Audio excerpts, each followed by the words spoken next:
In the dusty backdrop of the Old West, a resilient woman has raised her baby with a mystery etched in every glance. The child's striking eyes mirror those of a man she's never met, haunted by unanswered questions about the father. Her quiet life is upended when a dashing stranger rides into town. As fate brings them together, she learns that this rugged cowboy might be the missing piece of a long-forgotten past, and the key to unraveling her family's secret. Amid dangerous frontier politics and tender moments of rediscovery, their reunion sparks a journey of love, redemption, and the courage to face truths hidden in the sands of time. A shaft of golden sunlight cuts through the kitchen window, illuminating 7-year-old Thomas as he helps his mother knead bread dough. When he looks up, Sarah's breath catches. Those eyes, amber-flecked and thoughtful, so like his. Not her own soft brown, but belonging to a face she's only seen in dreams reconstructed from foggy memories. "Mama, why don't I have a paw like the other boys?" Thomas asks, his small hands coated in flour. Before she can answer, hoofbeats approach outside. Unfamiliar, rhythmic, bringing with them the dust of a past she'd tried to bury beneath 7 years of silence. Before we continue this journey into the American West of 1878, tell us where you're watching from today. If Sarah's story of lost memory and unexpected reunion touches your heart, make sure you're subscribed because tomorrow's chapter reveals a truth that will change everything. The morning light spilled across the weathered porch of the Silver Lark boarding house, catching in the worn grain of wood that had witnessed a decade of frontier life. Sarah Winters paused at the threshold, wiping flour-dusted hands on her apron as she watched her son race across the yard toward the water pump, his dark hair catching glints of copper in the sunlight. "Not too far, Thomas," she called, her voice carrying the practiced tone of a mother who had learned to balance protection with independence. At 7 years old, Thomas had his mother's determined chin and quick smile, but those eyes, those remarkable amber eyes flecked with gold, belonged to someone else entirely. The boarding house stood at the edge of Silver Creek, a settlement that had grown from a dusty trading post to a respectable town of 800 souls. Nestled in the shadow of the Medicine Bow Mountains, it existed as a halfway point between the wild frontier and encroaching civilization. Much like Sarah herself, she turned back to the kitchen, where the comforting scent of baking bread mingled with the sharp tang of brewing coffee. The modest dining room beyond could seat 15 guests when full, though these days, business was steady rather than booming. 6 of her 8 rooms were currently occupied, 2 by traveling salesmen, 1 by the new school teacher, another by a land surveyor working for the railroad, and the final 2 by a mother and daughter passing through on their way to San Francisco. "Miss Sarah, them biscuits are about ready to come out," called Luella, the Cherokee woman who had worked alongside Sarah for 5 years now. Tall and dignified with silver streaking her black hair, Luella moved with the quiet efficiency of someone who had survived far worse than hot ovens and demanding guests. "Thank you, Lou," Sarah replied, hastening back to the kitchen. At 32, Sarah carried herself with the straight-backed composure of a woman who'd made her own way. Her chestnut hair was swept into a practical knot, though rebellious tendrils always managed to escape by midday. Her face, still youthful despite the fine lines beginning to form at her eyes, bore the healthy glow of someone who worked outdoors as often as in. As she retrieved the golden brown biscuits, the back door burst open, Thomas barreling in with the boundless energy of youth. "Mama! Mr. Jensen says there's a man with a real buffalo coat down at the livery." His eyes, those haunting familiar eyes, were wide with excitement. Sarah exchanged glances with Luella. Strangers weren't uncommon in Silver Creek, but they always brought a mixture of opportunity and wariness to Sarah's heart. "Is that so?" she replied calmly. "Well, I'm sure Mr. Jensen has it all under control. Now wash up. Breakfast for the guests is nearly ready." "But Mama," Thomas. Her tone left no room for argument. With a sigh that seemed to start from his boots, Thomas trudged to the wash basin. Sarah watched him, her expression softening. He deserved more than her evasions, more than a life built on half-truths and silence. "You can help Mr. Garrett carry in more firewood after breakfast," she conceded, and was rewarded with a beaming smile that made her heart twist with familiar guilt. Mayor Everett Wilson considered himself a man of vision. Where others saw a remote mountain town, He envisioned a thriving hub of commerce, one that would cement his legacy, and more importantly, his fortune. His office, the grandest in the modest town hall, was adorned with maps and plans that represented not what Silver Creek was, but what it could become under his guidance. "Jenkins!" he barked, and his assistant scurried in, clutching papers. "What news from the capital?" "Telegraph came through this morning, sir. The territorial governor is still considering our petition for the county seat." Wilson drummed his fingers on the polished surface of his desk. "And the railroad?" "No definitive word, sir. But the surveyor seems to think our route has advantages." Wilson nodded, satisfied for the moment. Silver Creek's future hinged on becoming a stop on the new railroad spur, and he'd invested too much to fail now. His gaze fell on a framed photograph on his desk. A younger version of himself standing beside a slender man with a scholarly appearance. "Any word on our other matter?" he asked, his voice dropping. Jenkins hesitated. "Nothing certain, sir. Though there are rumors of a man asking questions in Cheyenne that matched the description." Wilson's face hardened. "Keep me informed." "Immediately." "Yes, sir." Jenkins paused. "Will you be attending the town council meeting this evening?"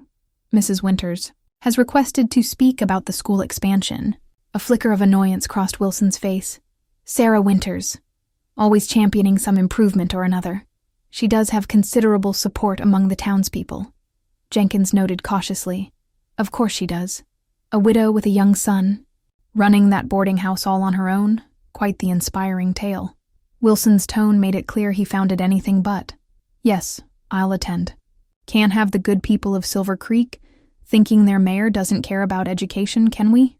As Jenkins withdrew, Wilson turned to the window overlooking Main Street. His gaze traveled past the general store, the assayer's office, and the Silver Spur Saloon, before coming to rest on the distant sign of the Silver Lark boarding house.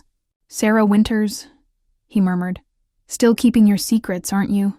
The dining room of the Silver Lark hummed with morning conversation as Sarah refilled coffee cups. Mrs. Holbrook, the elderly schoolteacher, was detailing her plans for the school term to a politely interested Mr. Fairchild, the land surveyor. "You simply must add your voice to mine at the council meeting tonight, Mr. Fairchild," Mrs. Holbrook insisted. 18 children sharing those cramped quarters is simply untenable for proper learning. "I'm not sure my opinion would carry much." "Wait, ma'am, being a newcomer," Fairchild replied, casting a glance at Sarah as she poured his coffee. "Nonsense," Sarah interjected with a warm smile. "Silver Creek values fresh perspectives. Besides, as a railroad man, your support might remind the council that our town's future depends on being more than just a stop for supplies." Fairchild nodded, thoughtfully. "You make a compelling point, Mrs. Winters." "Miss," she corrected gently, a clarification she'd grown accustomed to making. "My apologies, Miss Winters. I had assumed a natural assumption," Sarah assured him, saving him from embarrassment. "Thomas's father is no longer with us." The practiced lie rolled easily from her lips after 7 years. "I'm sorry for your loss," Fairchild said, genuine sympathy in his eyes. Sarah acknowledged his condolences with a nod, the familiar weight of her deception settling on her shoulders. Thomas had never had a father to lose, but the fiction of widowhood offered protection that the truth could not.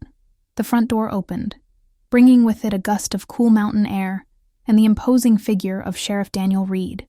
At 45, Reed had the weathered face of a man who'd seen the frontier at its worst and the steady eyes of one who kept his own counsel. "Morning, Sarah," he greeted, removing his hat. "Ladies, gentlemen." "Coffee, Sheriff?" Sarah asked, already reaching for a clean cup. "Much obliged." He settled his frame into an empty chair, his gaze sweeping the room with habitual vigilance. Quite the excitement down at the livery this morning. Sarah tensed, though her expression remained neutral. "Oh? Stranger rode in before dawn.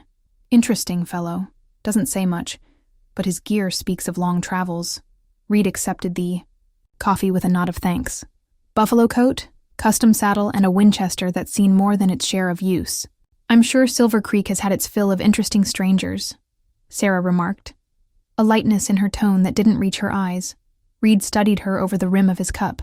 "This one's different. Educated from the sound of him. Says he's looking into land opportunities, but asked more questions about the town's history than its future." The dining room door swung open as Thomas raced in, skidding to a halt at the sight of the sheriff. "Sheriff Reed, did you see the stranger's horse? Mr. Jensen says it's an Appaloosa cross, the finest he's seen in years." "Thomas," Sarah admonished, "our guests are trying to enjoy their breakfast." "The boy's right about the horse," Reed said, with a smile for Thomas. "A fine animal indeed. The man called him Lazarus, said they'd both come back from the dead once or twice. Can I go see Mama? Please," Thomas pleaded. Before Sarah could answer, the front door opened again. The conversation in the dining room faltered, then ceased entirely as a man filled the doorway. Tall and broad-shouldered, he cut an imposing figure even without the buffalo coat Thomas had mentioned, that lay draped over one arm. His clothes were travel-worn but of good quality, and a neatly trimmed beard framed a face that had known both hardship and laughter. But it was his eyes that caused Sarah to grip the back of a chair for support. Amber eyes, flecked with gold, exactly like those that looked up at her every day from her son's face. "Pardon the intrusion," the stranger said, his voice a deep baritone with the faintest hint of an Eastern accent. "I was told this establishment might have a room available." Sarah felt the blood drain from her face as the coffee pot slipped from her fingers and clattered to the floor. Dr. James Montgomery West, Monty to the few who knew him well, had spent the better part of 7 years searching for answers. As he stood in the doorway of the Silver Lark boarding house, he had the unsettling feeling that he might have found more questions instead. The woman staring at him with shocked recognition had featured in his fragmented memories that had taken years of painstaking reconstruction after the attack that had nearly claimed his life. But in none of those memory fragments had she looked at him with such naked fear. Sheriff Reed broke the stunned silence. "Dr. West, allow me to introduce Miss Sarah Winters, proprietor of the Silver Lark." Monty inclined his head. Miss Winters, Sarah, seemed to remember herself, straightening and drawing on some inner reserve of composure. "Sheriff, would you be kind enough to show Dr. West to the blue room at the top of the stairs? Luella will bring fresh linens shortly." She turned to the boy who stood frozen, staring openly at Monty. "Thomas, help me clean this up, please." As Sarah knelt to gather the broken pieces of the coffee pot, she kept her gaze averted from the stranger. But Thomas continued to stare, his young face a study in curiosity. "You have a fine establishment." "Miss Winters," Monty said, his eyes taking in not just the room, but the boy who seemed unable to look away from him. "Thank you, Dr. West," she replied, her voice steady despite the trembling of her hands. "Sheriff Reed can acquaint you with our accommodations and meal schedules." Taking his cue, Reed stood. "This way, Doctor. The blue room has the finest view. In Silver Creek, you can see all the way to the foothills from there." As Monty followed the sheriff toward the stairs, he cast one last glance over his shoulder. Sarah had risen, one hand protectively on the boy's shoulder. The child, Thomas, met his gaze with an openness that stirred something profound in Monty's chest. Those eyes. The boy had his eyes. The afternoon sun cast long shadows across Silver Creek's main street as Sarah stood at her bedroom window, watching Thomas help old Mr. Garrick stack firewood behind the general store. Her mind raced with possibilities and fears, none of them bringing comfort. James Montgomery West. The name had haunted the edges of her consciousness for 7 years, alongside fragmented memories of a brilliant mind, gentle hands and promises made under a canopy of stars, then blood, so much blood, and chaos, and the certainty that he was gone forever. Yet here he was, alive and whole, sleeping under her roof with no apparent recognition of her beyond the courtesy extended to a lodging proprietor, no recognition of what they had shared during those 3 transformative months in the spring of 1870. No recognition of the child who carried his eyes. A soft knock at her door broke her reverie. "Sarah?" Luella's voice was gentle with concern. "He's asking to speak with you. Says it's about extending his stay." Sarah closed her eyes briefly. "Tell him I'll meet him in the parlor in 5 minutes." After Luella's footsteps faded, Sarah moved to her dresser mirror. The face that looked back at her seemed both familiar and strange. The same features that had captivated a young doctor 7 years ago, now matured by motherhood and the rigors of frontier life. She pinched color into her cheeks, smoothed her hair, and reminded herself that she was no longer the impulsive young woman who had fallen desperately in love during a territorial expedition. She was Sarah Winters now, respected businesswoman and mother, and she would protect her son at all costs. In the parlor, Monty stood examining a framed botanical sketch on the wall, Sarah's own work from years before. He turned at the sound of her footsteps, and for a moment, she saw a flicker of something in his expression. Not recognition exactly, but a searching quality, as though he were trying to place her in some half-remembered context. "Miss Winters, thank you for meeting with me," he said formally. "Of course, Dr. West. I understand you wish to extend your stay." He nodded.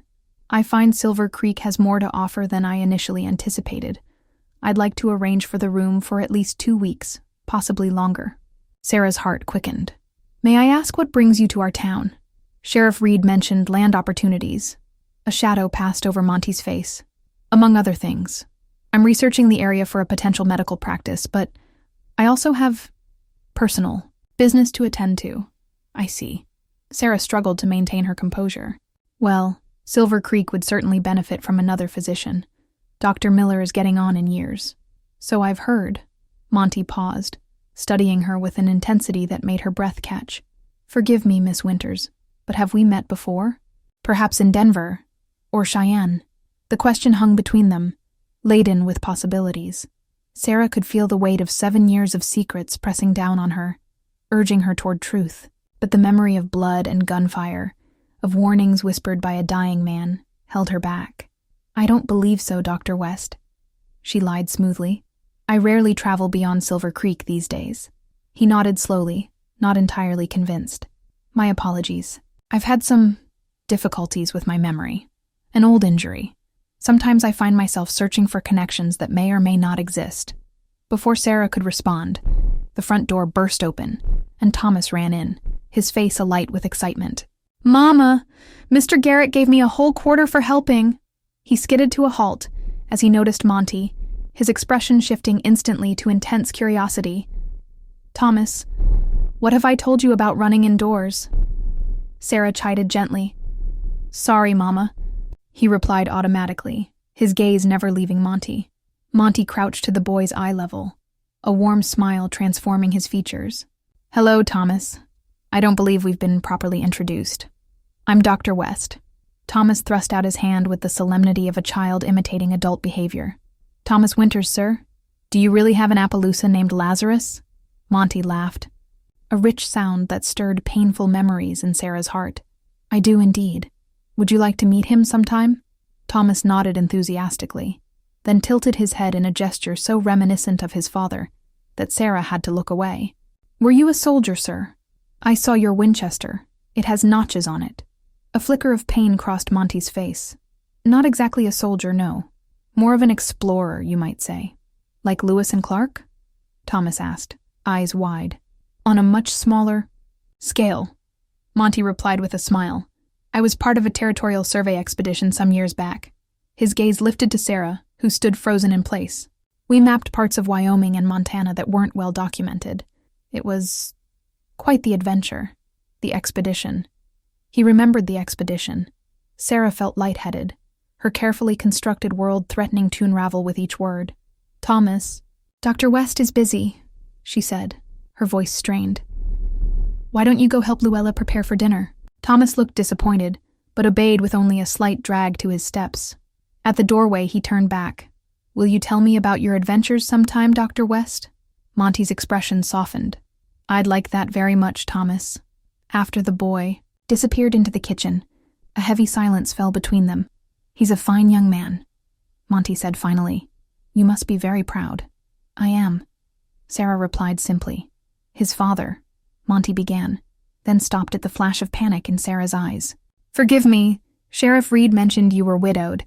I didn't mean to pry." Sarah grasped the convenient fiction like a lifeline. "Yes, it was. Some time ago." Monty studied her face intently. "The boy has remarkable eyes. He takes after his father," Sarah said, the truth hidden within the lie burning her throat. Outside, the town bell rang 5 times, signaling the approach of evening. Sarah seized the excuse gratefully. "If you'll excuse me, Dr. West, I need to prepare for the dinner service. Regarding your extended stay, the room is yours for as long as you require it." Monty inclined his head in thanks. "I appreciate your hospitality, Miss Winters. And if I may say," he hesitated, choosing his words carefully, "Silver Creek is fortunate to have someone like you. Someone who creates a home for others when they're far from their own." The simple kindness in his words threatened to undo her. Without trusting herself to respond, Sarah nodded and fled the parlor, her heart pounding with the terrible knowledge that the past she'd so carefully buried had finally found her, and with it, the dangers she'd spent 7 years running from. The town council meeting was held in Silver Creek's modest town hall, a rectangular building of rough-hewn timber that doubled as a courthouse when necessary.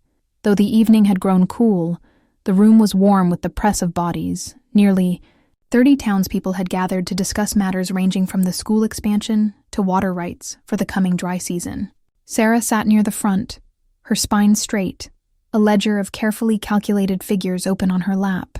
Beside her, Mrs. Holbrook fidgeted with anticipation, while Thomas sat unnaturally still, clearly making an effort to prove his worthiness to attend an adult gathering. Sarah had only brought him because Luella had taken ill after dinner, leaving her without her usual childcare. "It's essential we present a united front," Mrs. Holbrook whispered. "Mayor Wilson is sure to argue that the current school is adequate, but with 5 new families settled since spring, we simply must expand." Sarah nodded, though her attention was divided.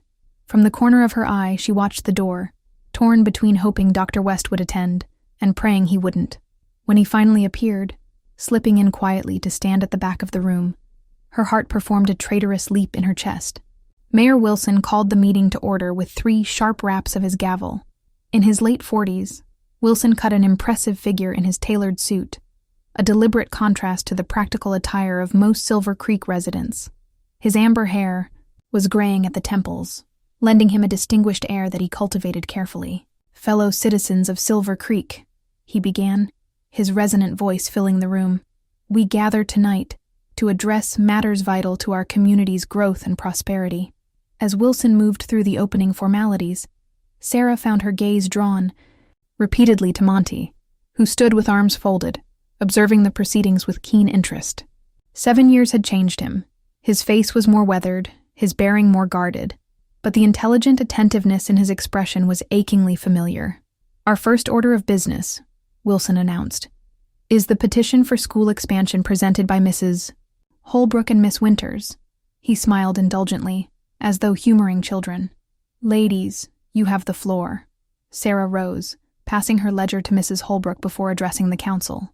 "Honorable Mayor, council members, fellow citizens, the facts are straightforward. Our school currently holds 18 children in a space designed Fort Welve. By winter, we expect 3 more families with school-age children to join our community."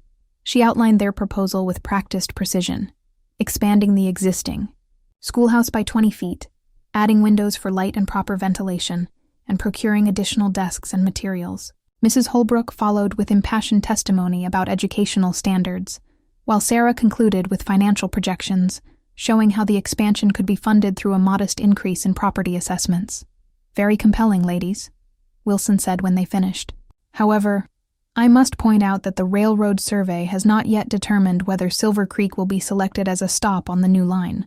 Until that decision is made, large expenditures seem premature." "With respect, Mayor," Sarah countered, "our children's education cannot wait on the railroad's timeline.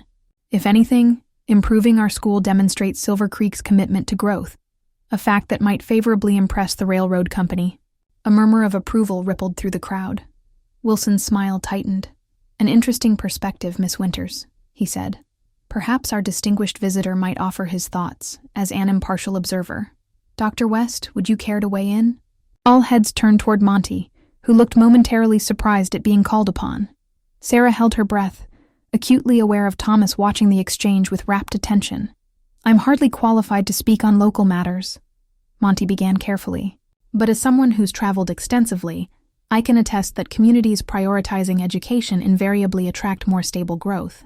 His gaze met Sarah's briefly. "Where children flourish, prosperity follows." Wilson's jaw tightened almost imperceptibly. "A poetic sentiment, Doctor." Are you planning to remain in Silver Creek long enough to contribute to that prosperity? Something in Wilson's tone caused Sarah's instincts to flare with warning. There was an undercurrent here she didn't understand. My plans are still taking shape, Monty replied evenly, though I find Silver Creek increasingly compelling. Before Wilson could respond, the back door burst open. Sheriff Reed strode in, his expression grim. "Pardon the interruption, Mayor," he said, "but we've got trouble. Telegram just came through from Cheyenne. There's been a jailbreak. Harlan Fletcher and 2 of his gang escaped 3 days ago."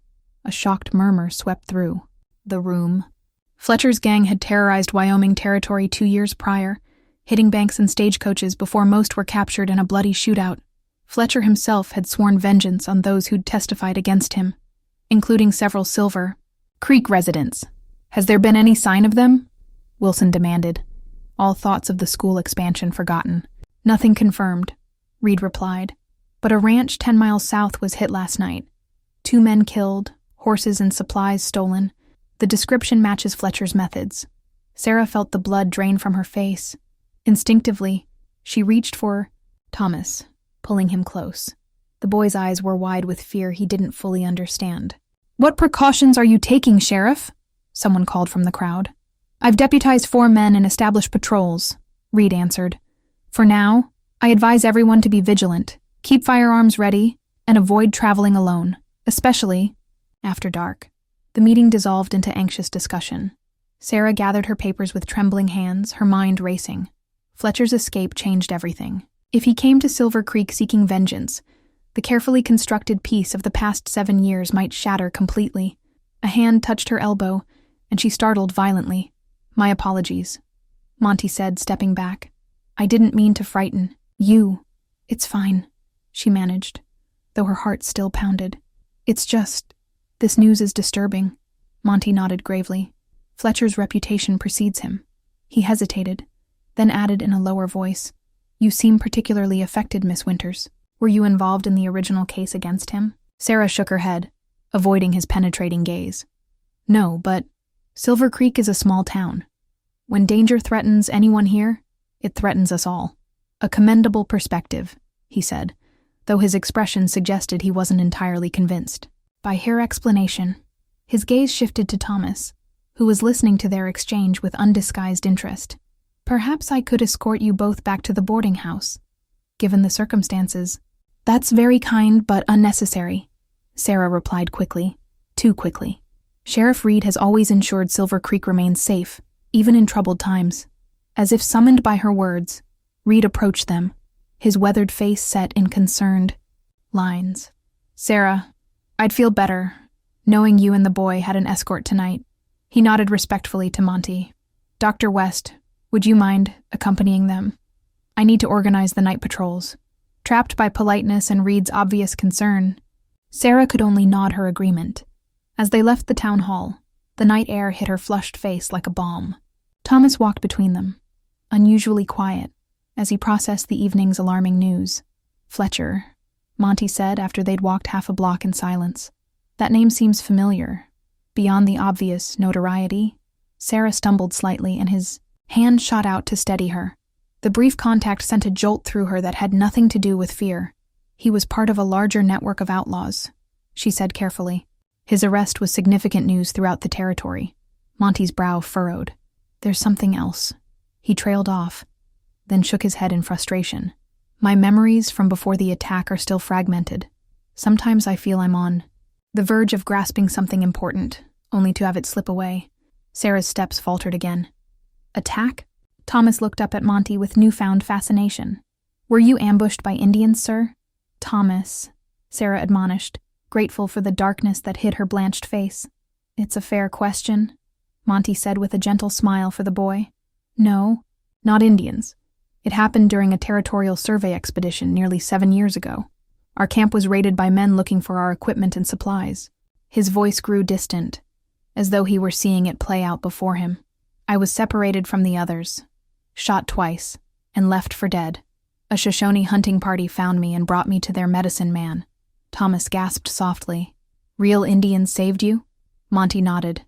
"They did more than save me. They gave me a home while I healed." I had lost nearly all memory of my previous life. It took years to recover fragments, and longer still to piece them together enough to reclaim my identity. Sarah felt lightheaded. The story confirmed her deepest hopes and worst fears. Monty had survived, but at the cost of his memories. Their memories. That's remarkable, she managed to say. They approached the Silver Lark, its windows glowing with warm lamplight. Thomas yawned widely, the excitement of the evening finally giving way to fatigue. "Inside with you," Sarah said, forcing normalcy into her voice. "Straight upstairs to prepare for bed. I'll be up shortly." As Thomas trudged inside, Monty lingered on the porch steps. In the soft light spilling from the windows, his face held a troubled expression. "Miss Winters," he began, then stopped, struggling with words, a rarity for the eloquent doctor she remembered. "There's something about Silver Creek, about you and Thomas. I can't explain it, but I feel a connection here that defies rational explanation." Sarah's hand gripped the porch railing, her knuckles white. "Dr. West." "Monty," he corrected softly. "Most people call me Monty."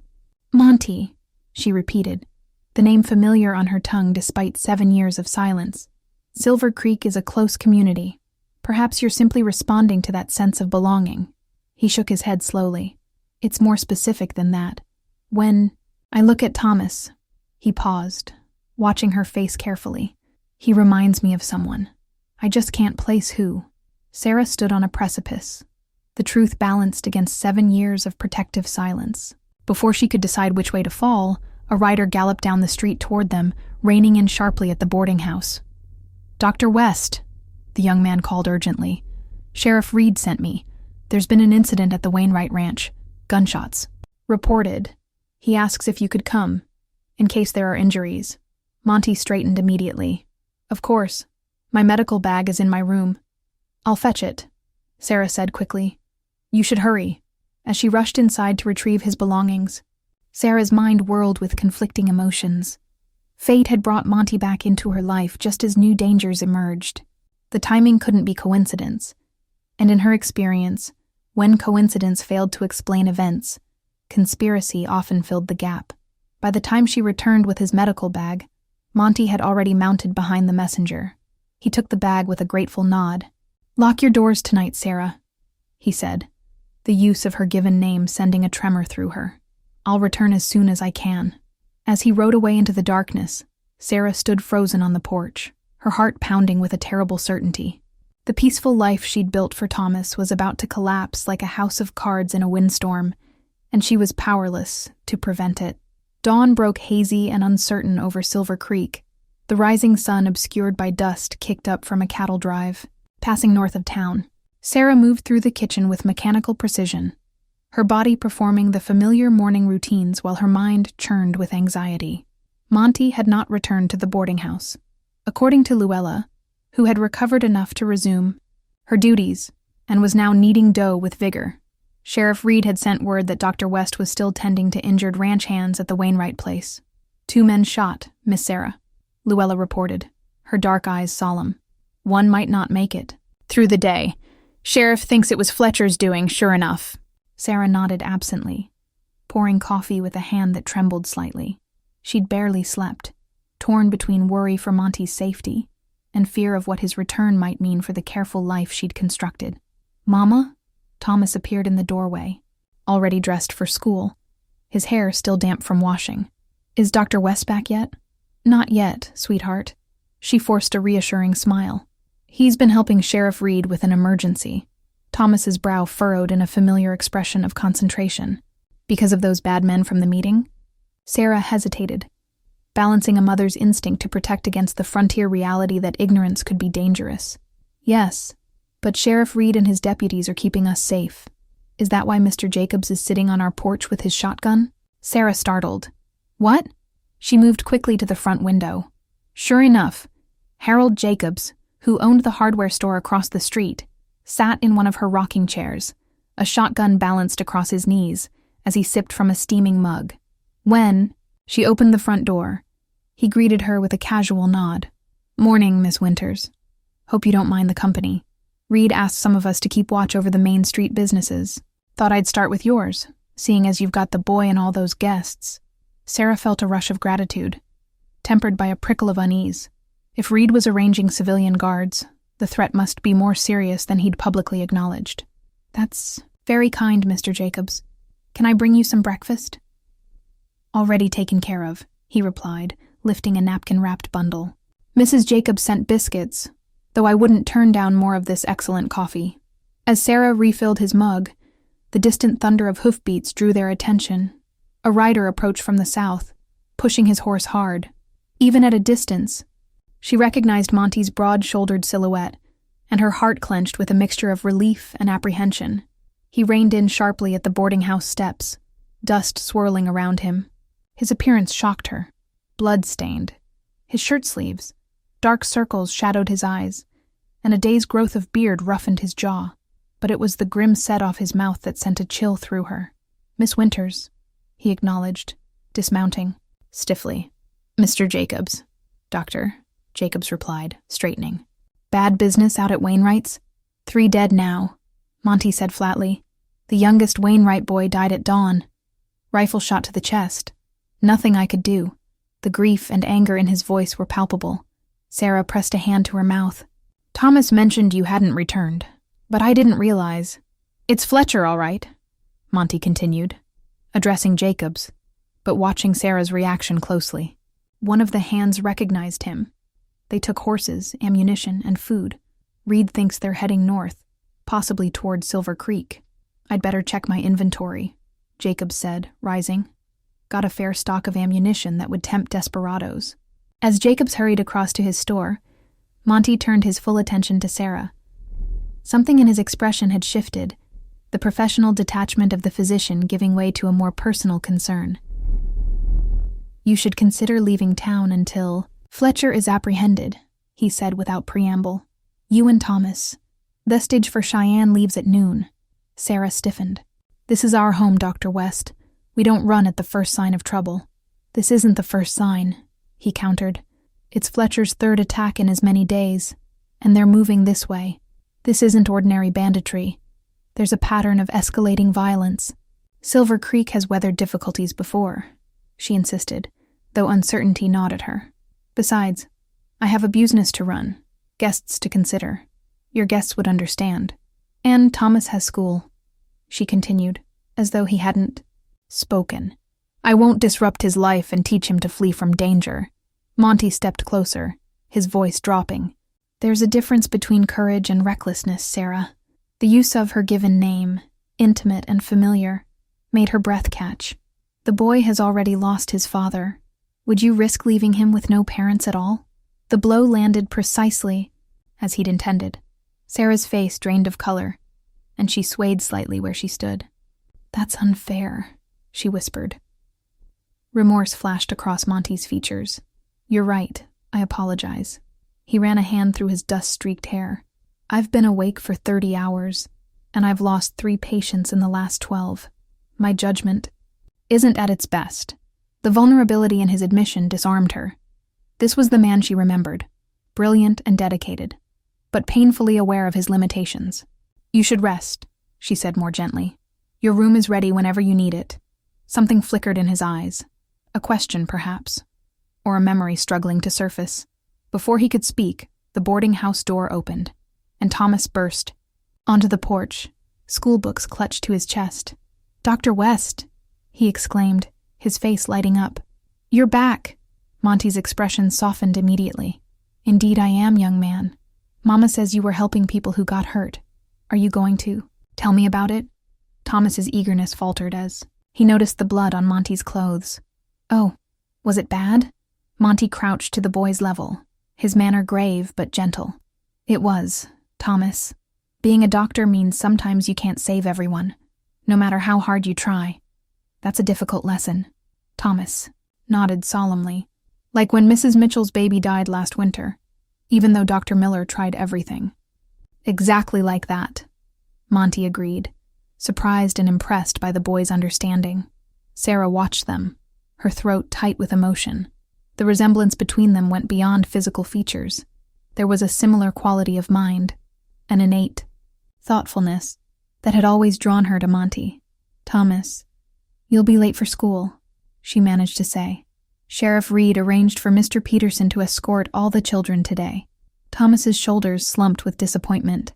But Dr. West just got back. Can't I stay home today?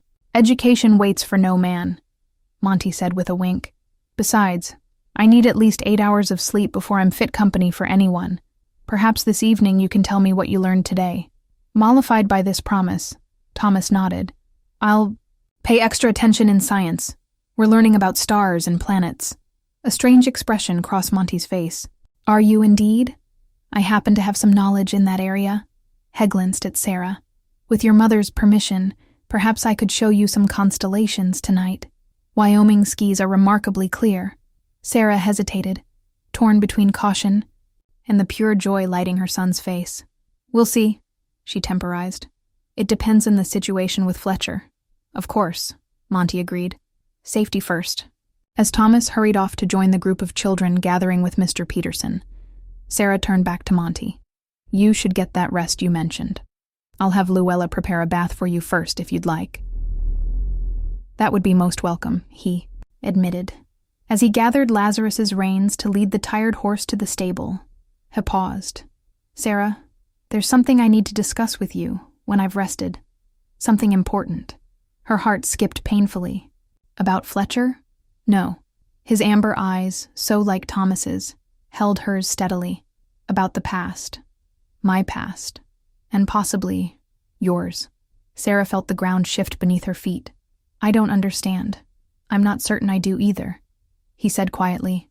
But there are pieces missing from my memory that I believe you might help me find.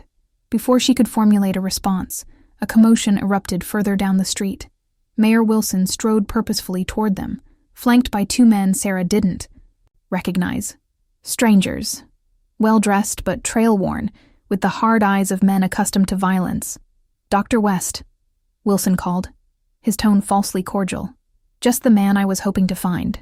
Monty straightened, his posture shifting subtly from exhaustion to alert wariness. Mayor Wilson. I was just about to get some rest after a difficult night. This won't take long, Wilson assured him, stopping at the foot of the porch steps. Allow me to introduce Mr. Pinkerton and Mr. Hayes. They've come quite a distance to speak with you. The taller of the 2 men stepped forward, his gaze coldly assessing.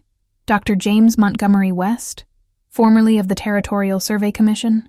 Monty's expression revealed nothing. I am. The man produced a folded document from his coat. We'd like you to accompany us to the town hall to answer some questions regarding the Rawlins expedition of 1870 and subsequent events. Sarah felt the blood drain from her face. The Rawlins expedition, where she and Monty had met, where they had fallen in love, where everything had changed. On whose authority? Monty asked, his voice level, but with an edge of steel. The territorial governor, the second man replied, revealing a badge inside his coat. There are unresolved matters concerning the expedition that require your cooperation. Sarah stepped forward before she could stop herself. Dr. West has been awake for over 30 hours, saving lives at the Wainwright Ranch. Surely your questions can wait until he's rested. Wilson's smile didn't reach his eyes. Such concern for our new arrival, Miss Winters. One might almost think you had a personal interest in the doctor's welfare. The insinuation hung in the air like gunsmoke. Sarah felt Monty's gaze shift to her, questioning, probing. Miss Winters is merely exhibiting the hospitality for which her establishment is known, Monty said smoothly, though his eyes never left Sarah's face. However, she makes a valid point. I'm hardly at my best after a night of surgery. We've waited 7 years for answers, Doctor, the taller agent said coldly. A few more hours won't matter. We'll return at 4 this afternoon. Please ensure you're available. As the men turned to leave, Wilson lingered, his gaze moving calculatingly between Sarah and Monty. Miss Winters, might I have a word? In private? Warning bells rang in Sarah's mind. I'm quite busy this morning, Mayor. Perhaps another time. I'm afraid I must insist. Wilson's tone hardened. It concerns a matter of public safety. Trapped by propriety and the watching eyes of townsfolk on the street. Sarah reluctantly nodded. Very well. Dr. West, please ask Luella to prepare that bath. I'll return shortly. Monty's gaze held hers for a moment longer, concern evident in his expression. "Take care," he said quietly, the simple phrase carrying a weight of meaning she couldn't fully decipher. As Wilson led her toward the town hall, Sarah's mind raced. How much did he know? What did these agents want with Monty? And most importantly, how could she protect Thomas from the unraveling secrets of the past? Mayor Wilson's office seemed smaller than she remembered, the walls closing in as he gestured for her to take a seat across from his imposing desk. He remained standing, using the height advantage to establish dominance, a transparent tactic that Sarah resented but recognized as effective. "Miss Winters," he began, pacing slowly behind his desk. "How long have we known each other?" "Nearly 7 years," she replied cautiously. "Since I arrived in Silver Creek." "Indeed. 7 years during which you've built a respectable business, raised your son, and become a valued member of our community." He paused, studying her with calculating eyes. "A remarkable achievement for a young widow, arriving alone with an infant." Sarah maintained her composure with effort. "I've been fortunate to find a welcoming home here. And yet," Wilson continued, "there have always been questions about your past, questions you've skillfully deflected over the years." Her throat tightened. "I wasn't aware my personal history was of such interest, Mayor. Perhaps it wouldn't be. Under normal circumstances." He settled into his chair, steepling his fingers. "But these are hardly normal circumstances, are they? Fletcher escaped, Dr. West arrives, and now federal agents appear, all within days of each other. I fail to see how these events concern me," Sarah said, fighting to keep her voice steady. Wilson's smile chilled her. "Don't you? Let me refresh your memory, Miss Winters. In the spring of 1870, a young woman named Sarah Blackwood joined the Rawlins Territorial Survey Expedition as a botanical illustrator. She was reportedly quite talented, and quite close to the expedition's physician, Dr. James Montgomery West." Sarah's hands clenched in her lap. "I don't understand what you're implying." "I'm not implying anything," Wilson replied smoothly. "I'm stating facts. The expedition was attacked in July 1870. Several members were killed. Dr. West was presumed dead, and valuable documents went missing. Documents that allegedly contained evidence of massive land fraud involving several territorial officials." He leaned forward, his expression hardening. "Sarah Blackwood disappeared after the attack. 3 months later, a young widow named Sarah Winters arrived in Silver Creek with a newborn son. A remarkable coincidence, wouldn't you agree?" The room seemed airless suddenly. Sarah fought to keep her expression neutral, though her heart hammered painfully against her ribs. "What exactly do you want, Mayor Wilson?" Wilson sat back, visibly satisfied that he'd struck a nerve. "Cooperation, Miss Winters. Those agents aren't here about land fraud from 7 years ago. They're here because someone has been systematically targeting the surviving members of the Rawlins expedition. 3 have died in the past year. Accidents, supposedly, but too convenient to be coincidental." Horror washed over Sarah. "I wasn't aware." "No, you wouldn't be," Wilson agreed. "You've carefully isolated yourself here. But Dr. West has been investigating these deaths, trying to recover his lost memories and connect the fragments he retains. His presence here is no accident, Miss Winters. He's following a trail, one that I suspect leads directly to you." "And what is your interest in all this?" Sarah asked, struggling to process this new information. Wilson's smile returned, cold and calculating. "Let's just say I have investments that could be significantly impacted by what Dr. West remembers. Or doesn't." He paused. "Fletcher's escape is surprisingly convenient timing, isn't it? Almost as if someone wanted to create chaos, perhaps to eliminate loose ends before they could be tied together." The implication was clear, and it chilled Sarah to the bone. "You think Fletcher's escape was orchestrated? To target Dr. West? Or anyone else who might remember too much about the Rawlins expedition?" Wilson replied. "The question is, Miss Winters, what exactly do you remember?" Sarah rose abruptly. "This conversation is over, Mayor. I have a business to run." Wilson remained seated, watching her with calculating eyes. "One more thing, Miss Winters. Your son, Thomas, he has quite remarkable eyes, doesn't he? So unusual. That particular shade of amber with gold flecks. I've only seen eyes like that once before. He paused deliberately. Dr. West has the same eyes. Sarah's blood ran cold. Is there a point to these observations, Mayor? Simply this, Wilson replied, his voice silky with implied threat. A woman alone with a child can be vulnerable, particularly when her respectability depends on a carefully maintained fiction.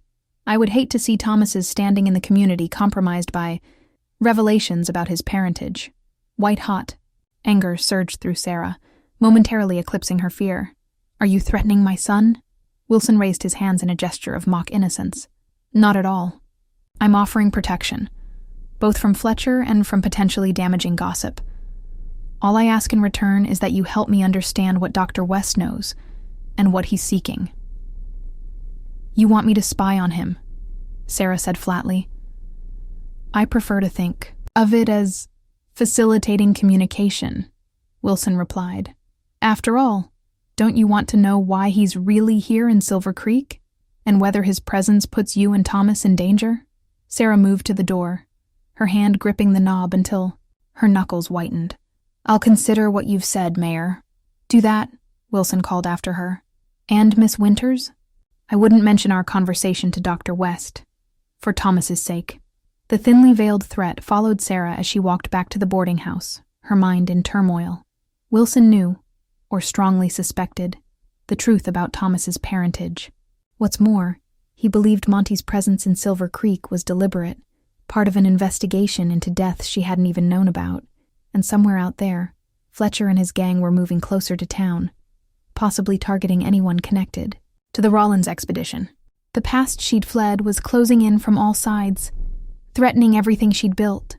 As the Silver Lark came into view, Sarah saw Monty on the porch, freshly bathed and in clean clothes, deep in conversation with Thomas, who should have been at school.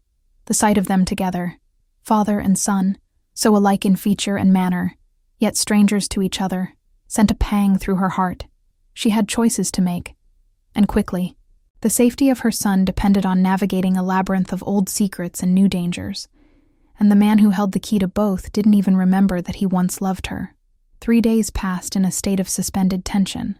Fletcher's gang remained at large, their whereabouts unknown after the attack on the Wainwright Ranch. Sheriff Reed had doubled patrols and deputized additional men, giving Silver Creek the atmosphere of an armed camp. Sarah moved through her days with mechanical efficiency, maintaining the boarding house routines while her thoughts churned with fear and uncertainty.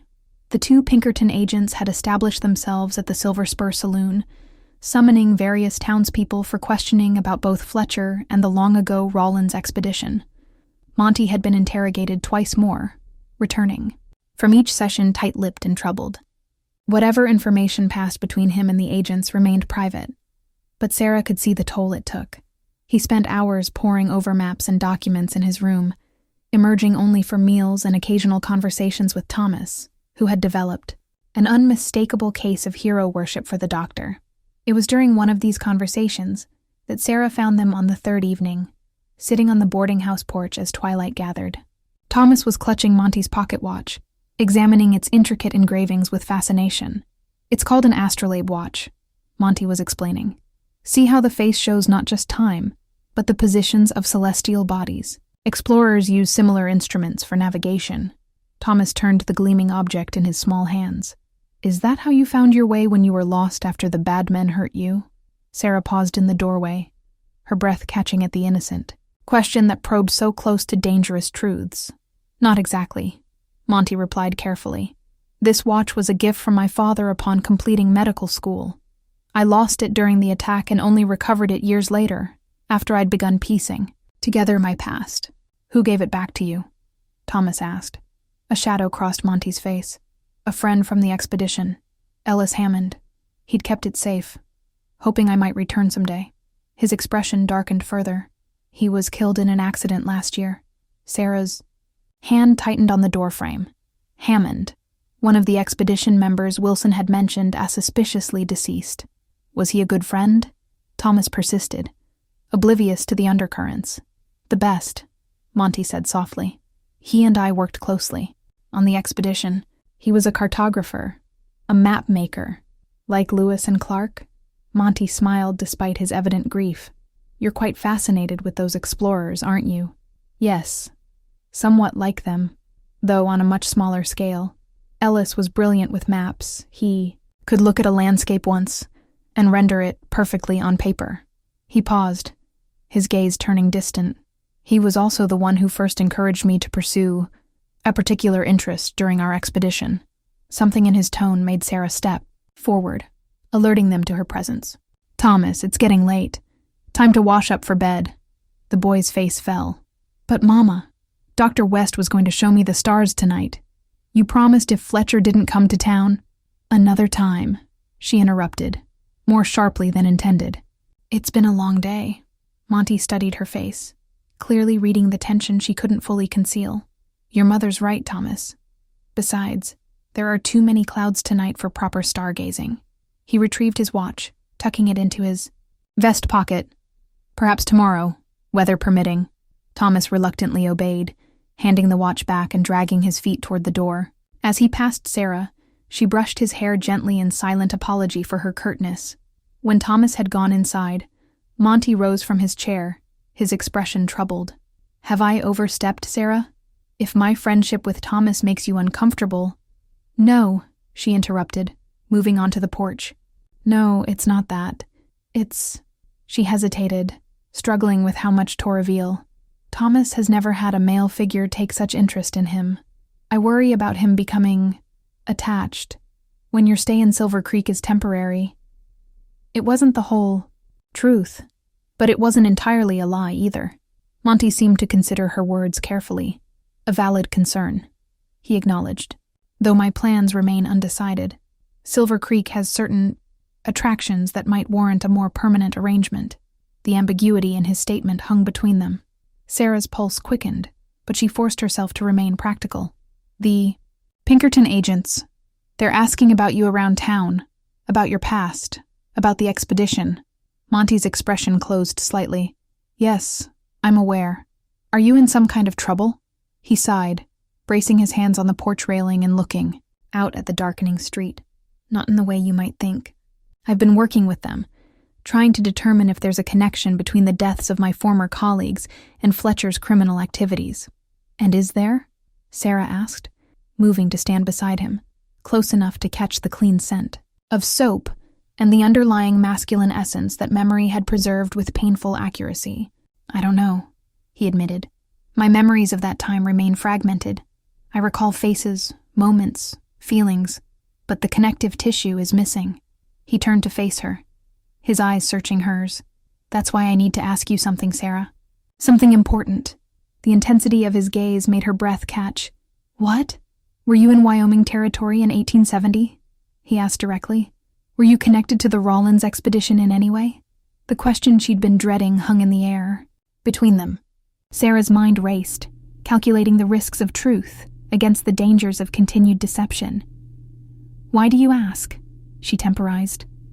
Because I remember you, he said simply. Or someone very like you. A woman with chestnut hair and a talent for botanical. Illustration. A woman who could name every wildflower in the Bighorn Basin. His voice softened. A woman I believe I cared for deeply. Sarah's vision blurred with unshed tears. Monty— The sharp crack of a rifle shot split the night. Instinctively, Monty pulled Sarah down behind the porch railing as a second shot splintered wood inches from where they'd been standing. Inside, he commanded, already drawing his revolver. Get Thomas and the others to the back of the house. Heart pounding, Sarah scrambled through the door. The dining room erupted in panic as guests scattered from the windows. Luella was already herding Thomas toward the kitchen, her face set with grim determination. Everybody remain calm, Sarah called, assuming control despite her own terror. Away. From the windows toward the back rooms. She counted heads rapidly. All 6 current guests were present, plus Thomas and Luella. Dr. Westice outside?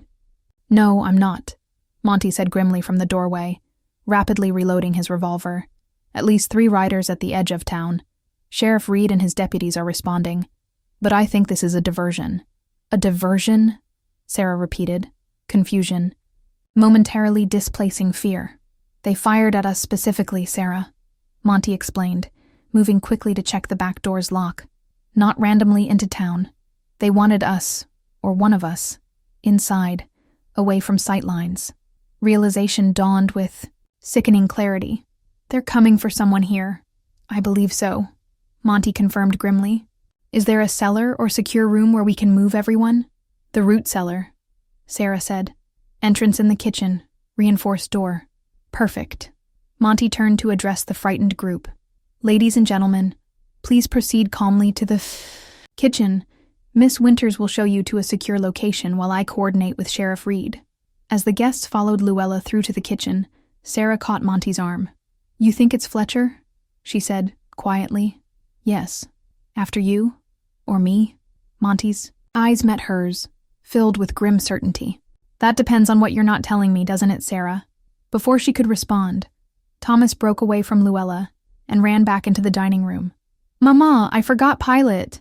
His beloved stuffed horse, a companion since infancy, had been left upstairs. Thomas, no, Sarah cried as he darted toward the staircase. The front window exploded inward in a shower of glass as a burning bottle sailed through, smashing against the far wall and erupting in flames that instantly caught the curtains. Smoke billowed as the fire spread with terrifying speed to Thedry wooden furnishings.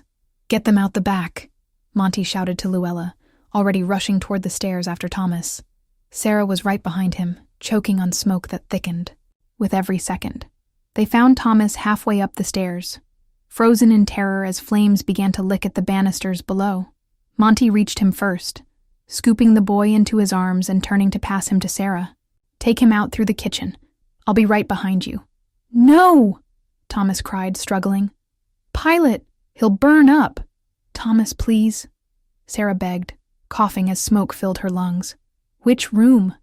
Monty demanded, his expression resolute. First. Doctor on the right, Sarah gasped. But Monty, go, he ordered, already bounding up the remaining stairs and disappearing into the thickening smoke. Sarah hesitated only a moment before practicality overrode panic. Clutching Thomas tightly, she stumbled back down the stairs and through the dining room, now fully engulfed in flames. The kitchen stood relatively clear, though smoke poured through the doorway behind them. Outside, in the relative safety of the back garden, Luella had assembled the shaken guests. Sheriff Reed and several deputies had arrived, organizing a bucket. Brigade from the nearby well. Miss Sarah! Luella cried with relief. The doctor? Still inside, Sarah said, setting Thomas down but keeping a firm grip on his shoulder. He went upstairs too. A tremendous crash from within the house cut her off as part of the roof collapsed. Thomas screamed, trying to break free and run back toward the burning building. Papa! He shrieked, the word escaping in his terror before Sarah could stop him. Papa! The slip froze Sarah's blood colder than the night air. Several heads turned at the outburst, including Mayor Wilson's, who had appeared among the gathering crowd.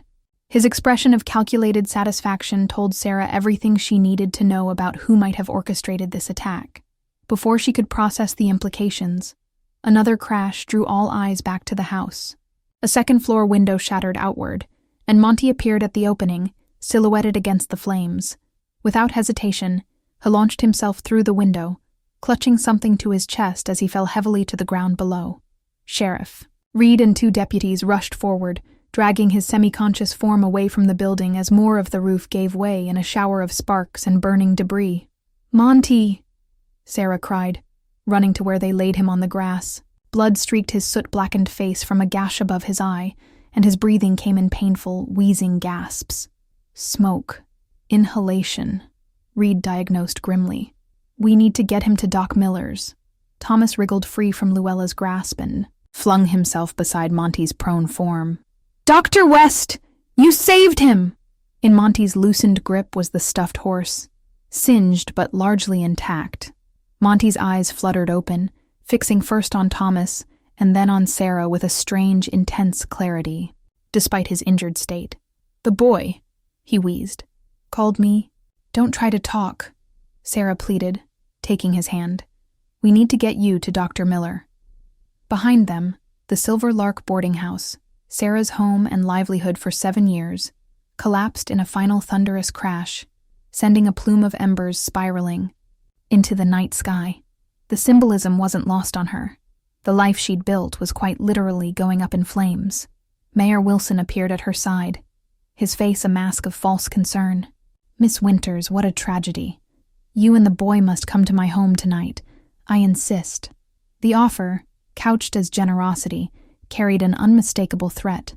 With the boarding house destroyed and her secret teetering on exposure, Wilson clearly believed he had her cornered. Before she could respond, Monty struggled to sit up, his gaze locked on Wilson with sudden, shocking recognition. "You!" he rasped, his voice raw from smoke. "I remember you. You were there. The night of the attack." Wilson's face drained of color. "You're delirious, Doctor. The smoke has affected your mind." "No," Monty insisted, stronger now despite his injuries. "You were there, speaking with Fletcher. You paid him to attack our camp, to steal the surveyor's documents." His eyes blazed with certainty. "You ordered them to kill me." A stunned silence fell over the onlookers. Sheriff Reed's hand moved instinctively to his revolver, his weathered face hardening as he looked at the mayor with new suspicion. Wilson recovered quickly, forcing a dismissive laugh. "This is absurd. Dr. West is clearly confused from his injuries and the shock of the fire." He turned to Reed. "Sheriff, I suggest you get the doctor to medical attention before his condition worsens." "That would be convenient for you, wouldn't it?" Monty challenged, struggling to his feet despite Sarah's attempts to keep him still. "Just like the convenient deaths of Ellis Hammond and the others. Just like Fletcher's timely escape from prison." Wilson's expression darkened. "You're making dangerous accusations without proof, Doctor." "The proof was in those survey documents," Monty said, his voice strengthening as more memories apparently surfaced. "Maps showing how you and your investors planned to defraud the government of thousands of acres by manipulating the territorial boundaries." He swayed slightly, and Sarah moved to support him. "You thought you'd destroyed all copies, but you were wrong." Wilson's hand moved toward his coat, but Sheriff Reed was faster, drawing his revolver and training it on the mayor. "Easy now, Everett. Let's all just calm down." "This is preposterous," Wilson blustered, though sweat beaded on his forehead despite the cool night air. "The man is delirious. There's no evidence for these wild claims." "Actually," Sarah said, finding her voice at last, "there is." All eyes turned to her, including Monty's, whose expression reflected dawning comprehension. "Sarah Blackwood," he said, softly, the name falling from his lips like a prayer. "You weren't killed in the attack. You escaped with the duplicate maps." "Yes," she admitted, feeling a weight lift from her shoulders despite the chaos surrounding them. "I was the expedition's botanical illustrator. I worked closely with Ellis Hammond. When the attack came, he gave me his copies of the survey maps and told me to run." She looked directly at Wilson, whose face had turned ashen. "I heard Fletcher say your name that night. I knew you were behind it all." "Where are these alleged maps now?" Wilson demanded, his composure cracking. "There's nothing but her word and the ramblings of an injured man. The maps are safe," Sarah replied steadily. "I entrusted them to my father in Denver years ago, with instructions to release them to the territorial authorities if anything happened. To me, this was a calculated bluff. The maps were actually sewn into the lining of Thomas's mattress, but Wilson couldn't know that." "You're lying," Wilson hissed, but uncertainty colored his voice. "Am I?" Sarah countered. "I've written to my father every month for 7 years. When he doesn't receive my next letter, he'll know something is wrong." She stepped closer, drawing strength from the righteous anger that had simmered for so long beneath her careful facade. "It's over, Mayor. Either surrender to Sheriff Reed now or face federal charges when those maps reach the governor." For a moment, the tableau held, Wilson frozen in calculation, Reed's revolver unwavering, the townspeople watching in stunned silence. Then Wilson's composure shattered completely. With a savage cry, he drew a hidden derringer from his vest and lunged toward Sarah. Several things happened at once. Monty threw himself forward despite his injuries. Reed shouted a warning. A gunshot cracked through the night air, but the shot hadn't come from Reed's revolver or Wilson's derringer. The mayor staggered, a crimson stain blossoming on his chest, then collapsed to the ground. Behind him, at the edge of the gathered crowd, stood a grizzled man in a dusty buffalo coat, rifle still raised to his shoulder. "Fletcher," Reed breathed, swinging his weapon toward the new threat. The outlaw lowered his rifle slowly, his weathered face grim in the firelight. "Don't much like a man who don't honor his agreements," he said matter-of-factly. "Wilson promised me a full pardon for taking care of some loose ends. Then I hear he's planning to blame everything on me and my boys." He spat contemptuously at Wilson's motionless form. "Bad business, that." "Put down the rifle, Fletcher," Reed ordered, his voice steady despite the shocking turn of events. Fletcher seemed to consider this, then shrugged and carefully laid his weapon on the ground. "Reckon I'm done running anyway. 7 years is a long time to carry someone else's sins." He looked past Reed to where Monty stood with Sarahan Thomas. "No hard feelings, Doc. Was just following orders that night. Wasn't supposed to be no killings, but Wilson changed the plan at the last minute." As Reed and his deputies moved to secure Fletcher, Monty turned to Sarah, his expression a complex mixture of relief, wonder, and lingering confusion. "Thomas," he said quietly. "When the roof fell, he called me Papa." Sarah confirmed, her voice barely above a whisper. "Yes?" Monty's gaze moved to the boy, who stood clutching his rescued toy horse, eyes wide with the night's tumultuous events. The resemblance between them, obvious to Sarah for 7 years, now seemed undeniable to anyone who looked. "How?" Monty asked simply. Sarah took a deep breath, finally ready to speak the truth after so many years of silence. "We were together during the expedition. For 3 months. When the attack came and I thought you were killed, I was already carrying Thomas." Tears filled her eyes. "I ran because I was afraid Wilson would come after me if he knew I had the maps. I changed my name, created a new identity. By the time I heard rumors you might have survived, Thomas was born, and I couldn't risk his safety by trying to find you." Monty reached out, his hand trembling slightly as he brushed her cheek. "I remember pieces, fragments, your smile, the way you could identify every plant we collected, the night under the stars when we—" He glanced at Thomas and left the sentence unfinished. "But so much is still missing. It will come back," Sarah said with more confidence than she felt. "Or we'll build new memories to replace the lost tones." She hesitated. "If that's what you want." Before Monty could answer, Thomas tugged at his singed sleeve. "Dr. West, are you really my papa?" The simple question, asked with a child's directness, seemed to clear the remaining confusion from Monty's eyes. Heck knelt, bringing himself level with the boy, his son. "Yes, Thomas," he said softly. "It seems I am, though I didn't know until just now." He glanced up at Sarah.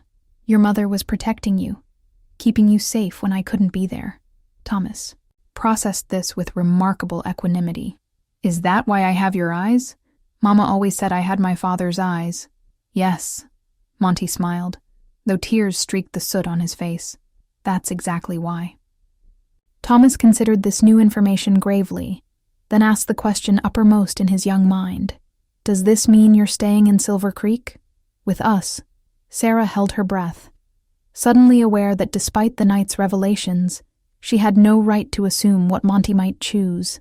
He had built a life in the 7 years they'd been apart, a life she knew nothing about. There might be commitments, relationships, obligations that would take him away again. Monty rose slowly, turning to face her. In his eyes, she saw not the confused, amnesia-plagued man who had arrived days ago, but glimpses of the Monty she had loved. Brilliant, compassionate, and absolutely certain of what mattered most. "That depends," he said quietly, taking her hand. "The Silver Lark is gone. There's nothing keeping you in Silver Creek now." "What are you saying?" Sarah asked, hardly daring to hope. "I have a practice in Laramie," Monty explained. "Not much. Just getting started, but it's something to build on." His grip on her hand tightened. "I can't offer you back the years we lost, Sarah. And I can't promise my memory will ever fully return. But I'd like the chance to build something new. With you and Thomas, if you'll have me." The boarding house continued to burn behind them, the flames consuming the physical remnants of Sarah's carefully constructed life. But as she looked at Monty's face, at the love rekindling in eyes so like their son's, she realized that everything, truly essential, had survived. "Yes," she said simply, feeling Thomas's small hand slip into her free one, completing the circle. I believe we would like that very much. The journey to Laramie took 3 days, traveling in a borrowed wagon with what few possessions Sarah and Thomas had salvaged from the fire. The Pinkerton agents had taken Fletcher back to Cheyenne for formal arraignment, though not before the outlaw had provided a full confession implicating Wilson in both the original attack on the Rawlins expedition and the recent deaths of its surviving members. Sarah sat beside Monty on the wagon seat, watching the landscape roll past as Thomas dozed in the back among their meager belongings. The familiar weight of guilt had lifted from her shoulders, replaced by a cautious hope that still felt fragile, like spring ice on a mountain stream. "You're quiet," Monty observed, his hands steady on the reins. The cut above his eye had been neatly stitched by Dr. Miller before they left Silver Creek, and the effects of smoke inhalation were gradually fading, though his voice still carried a slight rasp. "Just thinking," Sarah replied, shielding her eyes against the afternoon sun. "Everything has changed so quickly. A week ago, my life seemed settled, predictable. Do you regret it?" Monty asked, genuine concern in his voice. "Leaving Silver Creek?" She considered the question seriously. "No, the boarding house was my livelihood, not my passion. And after everything that happened," she shook her head. "Too many ghosts now." They rode in comfortable silence for a while longer, the rhythmic creak of the wagon and the steady clip of the horses' hooves creating a soothing backdrop. "There's something I've been meaning to ask you," Monty said finally. "That night, when Fletcher shot Wilson, why do you think he did it? Really?" Sarah had pondered this question herself. "I'm not sure. Betrayal, like he said, or perhaps some lingering shred of conscience. Maybe." Monty didn't sound convinced.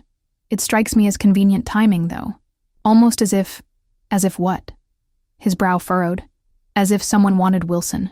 Silenced before he could reveal something important, Sarah turned to study his profile. "You think there's more to the story than we know?" "I think Wilson had powerful backers," Monty replied carefully. "The land fraud scheme was ambitious, too ambitious for a small-town mayor to orchestrate alone. The territorial governor's office, certain railroad interests, perhaps even federal officials. Someone was pulling Wilson's strings." The implication sent a chill through Sarah despite the warm day. "And now that Wilson is dead, those people remain untouched." "Precisely." Monty glanced back to ensure Thomas was still sleeping before continuing in a lower voice. "The Pinkerton agents weren't entirely forthcoming about who hired them. They claimed to be investigating the deaths on behalf of the territorial government, but something felt off." Sarah's mind raced with new concerns. "You think we're still in danger?" "I think caution remains warranted," Monty replied diplomatically. "Which is why I haven't been entirely truthful about our destination." Sarah stiffened. "What do you mean?" "We're not going to Laramie, at least not directly." Seeing her alarmed expression, he quickly added, "I have legitimate practice there, but I arranged for a colleague to manage it temporarily. We're heading to my family's ranch in northern Colorado first." "Your family?" Sarah echoed, stunned by this revelation. "You never mentioned—" "Because I only remembered them fully after the fire," Monty explained, genuine regret in his voice. "When Wilson..." Felon Fletcher appeared. It triggered something, a cascade of memories that had been locked away. My parents' ranch near Fort Collins, my younger sister Catherine, the life I'd had before joining the expedition. He shook his head in wonder. 7 years of fragments suddenly connecting. Sarah struggled to absorb this new information. "Your family? Do they know you're alive? That you're coming?" "I sent a telegram from Silver Creek before we left," Monty confirmed. "They've known I survived for about 3 years now, after I'd recovered enough memories to contact them. But they've never met you, or Thomas." His voice softened on their son's name. A fresh wave of anxiety washed over Sarah. "They don't know about him?" "No," Monty admitted. "In my letters, I've only mentioned searching for answers about the expedition. I wasn't certain enough of my fragmented memories to tell them about us, about the possibility of a child." He reached over to take her hand. "I'm sorry for not telling you sooner. I wanted to be sure my memories were accurate before complicating your life further." Sarah tried to imagine how his family would receive them, the woman their son couldn't fully remember, appearing with a 7-year-old grandson they'd never known existed. "They'll think I'm an opportunist," she murmured, voicing her deepest fear. A woman taking advantage of your memory loss to claim a connection that might not exist. No, Monty said firmly. They're good people, Sarah. And Thomas, he glanced back at their sleeping son. He's unmistakably mine. One look at those eyes and they'll know. Sarah wasn't entirely reassured. Still, to appear without warning, with such news. They've had warning, Monty reminded her. And the ranch is remote, defensible. If there are still people connected to Wilson who might wish us harm, it's the safest place while we determine our next steps. The practicality of this argument partially allayed Sarah's concerns about their reception, but raised fresh worries about ongoing danger. You truly believe Wilson's allies might come after us? I believe in eliminating unnecessary risks, Monty replied carefully, especially when Thomas's safety is concerned. At the mention of his name, Thomas stirred in the back of the wagon, sitting up and rubbing his eyes. Are we there yet? He asked, the timeless question of children on long journeys. Not yet, partner, Monty answered with easy affection that belied the serious nature of their previous conversation. But there's a creek up ahead where we can stop for water and stretch our legs. Thomas clambered forward to squeeze between them on the seat, his small face alight with the adventure of travel. Is your house big, Dr. West? Though Thomas had been told the full truth of his parentage, he still hesitated to use Papa, the A word having slipped out only in the extreme emotion of the fire. Neither Sarah nor Monty had pressed him on this, understanding the boy needed time to adjust to such a momentous change. The house itself isn't very large, Monty replied, ruffling Thomas's hair. But the ranch is quite expansive. Over 2,000 acres with horses, cattle, and plenty of room to explore. Real horses? Thomas asked, eyes widening. Not just wagon horses. Quarter horses, thoroughbreds, even a few Appaloosas like Lazarus, who's following behind us. Monty confirmed with a smile. My father breeds some of the finest horses in Colorado. My sister Catherine, your aunt, is an accomplished rider. Perhaps she'll teach you if you'd like. An aunt? Thomas seemed to grow more excited with each revelation. I've never had an aunt before. Or grandparents. Do they know about me? Sarah and Monty exchanged glances over the boy's head. They will soon, Monty said gently. And they'll be very happy to meet you. Thomas nodded, accepting this with a child's faith in adults' assurances. His attention quickly shifted to a hawk circling overhead, and he bombarded Monty with questions about birds of prey that the doctor answered with patient enthusiasm. Watching them together, Sarah felt a complex mixture of emotions. Joy at seeing the natural bond forming between father and son. Relief that the weight of secrecy had lifted from her shoulders. But beneath these positive feelings lurked persistent worry about what lay ahead. Not just the reception they might receive from Monty's family, but the shadowy threats that might still pursue them. As the wagon crested a hill, Monty suddenly tensed, pulling the horses to a halt. What is it? Sarah asked, instantly alert to his change in demeanor. Riders, he said quietly, reaching beneath the seat for his Winchester. Coming fast from the east. Sarah followed his gaze and saw the dust cloud rising from the plains, indicating at least 3 or 4 horsemen, approaching at speed. Could be ranch hands, she suggested, though her mouth had gone dry. Or travelers. Could be. Monty agreed, though his expression remained vigilant. Thomas, I need you to get down in the back of the wagon and stay there until I say it's safe. Thomas, sensing the sudden tension, obeyed without question, crawling into the back and crouching among their belongings. Monty handed Sarah his revolver. Do you know how to use this? Yes, she replied, taking the weapon with steady hands. Life on the frontier had made such skills necessary, even for a boarding house proprietor. They waited in tense silence as the riders drew nearer.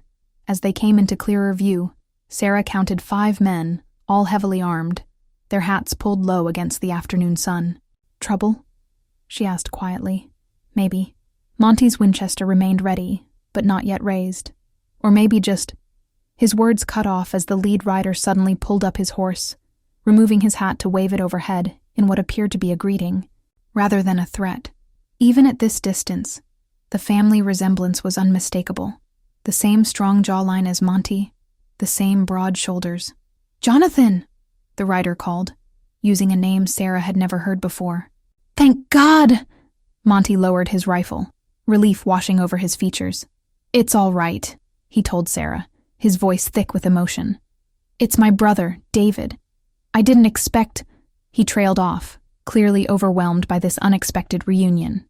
Your brother? Sarah repeated, shocked by this new revelation. You never mentioned... I didn't remember him until just now, Monty admitted, his voice filled with wonder and confusion. Seeing him, it's unlocked something else. He looked at her with a mixture of joy and distress. Sarah, I'm starting to think there's much more I still don't remember. As the riders approached, Sarah realized with growing unease that the solid ground she thought they'd finally reached might be shifting beneath their feet once again. Monty, or Jonathan, as his brother had called him, was still recovering pieces of himself, still assembling the puzzle of his past, and she was beginning to wonder if the man she had loved, the father of her child, might yet turn out to be someone different from the person she believed him to be. The West family ranch sprawled across a verdant valley nestled against the foothills of the Colorado Rockies. From the main house, a substantial 2-story structure of stone and timber, one could see for miles across pastures where prize horses grazed in the shadow of snow-capped peaks. Sarah stood at the window of the guest bedroom she'd been given, watching Thomas run across the yard with David West's 2 sons, cousins he'd bonded with instantly despite having met them only 3 days ago. The boys were headed toward the stables where Monty, or Jonathan, as everyone here called him, was helping his father inspect a new foal. He fits right in, doesn't he? Catherine West observed from the doorway. At 25, Monty's sister was a striking woman, with the family's strong features softened by feminine grace. Unlike many frontier women, she wore her independence openly, managing the ranch's breeding program with unquestioned authority. Yes, Sarah agreed, turning from the window. It's as though he's always known them. West blood runs true, Catherine said, entering the room with a stack of fresh linens. In appearance and temperament both. She set the linens on the bed, her movements efficient but unhurried. You must have recognized Jonathan in him from the beginning. It wasn't quite a question, but Sarah answered anyway. The resemblance was always striking, especially the eyes. Catherine nodded thoughtfully. Mother says the eyes come from our grandmother. All the West men have them, going back generations. She paused, studying Sarah with frank curiosity. It must have been difficult, raising him alone while believing Jonathan was dead. We managed, Sarah replied simply, unwilling to invite pity. Clearly, Catherine agreed with unexpected warmth. He's a remarkable boy. Intelligent, well-mannered, adaptable. You did an admirable job, especially under such challenging circumstances. The genuine compliment caught Sarah off guard. Since their arrival, the West family had been unfailingly polite, but she'd sensed an understandable reservation, caution about the sudden appearance of a woman claiming connection to their long-lost son-brother, who now returned with both fragmented memories and an unexpected grandson. Thank you, Sarah said, meaning it. Your family has been very welcoming, considering the circumstances. Catherine's lips curved in a wry smile. We Wests are practical people, Miss Blackwood. Please, call me Sarah. Sarah, then. Catherine nodded. As I was saying, we're practical. Jonathan disappeared 7 years ago under violent circumstances. He returned to us 3 years later with significant memory loss and a determination to uncover the truth about what happened. Now he brings home a woman and child connected to that missing time. She shrugged eloquently. The resemblance between Thomas and Jonathan tells its own story. Why waste energy questioning what is plainly true? Sarah appreciated the forthright approach. Still, it can't be easy, adjusting to such revelations. Easier than the years we spent believing him dead, Catherine countered, or the frustration of watching him struggle to reclaim pieces of his past. She hesitated, then ventured, Has he told you that he remembers more now, since arriving here? Sarah nodded. Some things. Names, places, events from his childhood and youth. What she didn't add was how disconcerting it had been to witness the transformation. How with each recovered memory, Monty seemed to integrate more fully into Jonathan. West, a man similar to but distinctly different from the doctor she had known during the expedition. But not everything about you, Catherine guessed shrewdly. Not your entire history together. No, Sarah admitted. He remembers fragments of the expedition.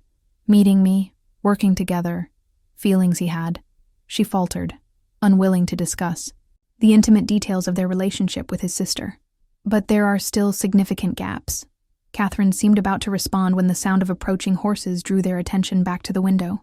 A group of riders was coming up the long drive to the ranch house, moving at a steady trot, rather than the breakneck pace of David's arrival days earlier. That's unusual, Catherine remarked, frowning. We're not expecting visitors. Together they watched as 5 men reined in before the house.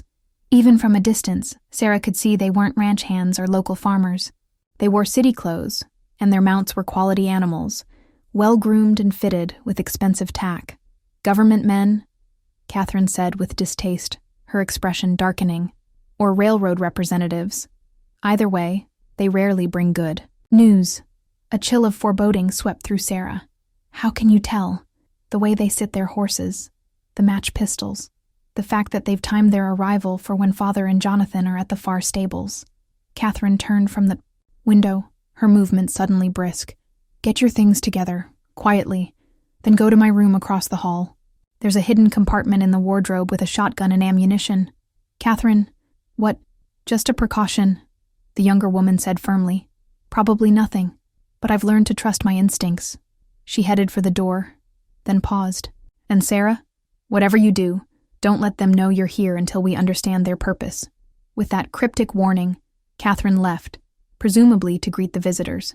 Sarah moved swiftly to gather her and Thomas's few possessions, her mind racing with questions and fears.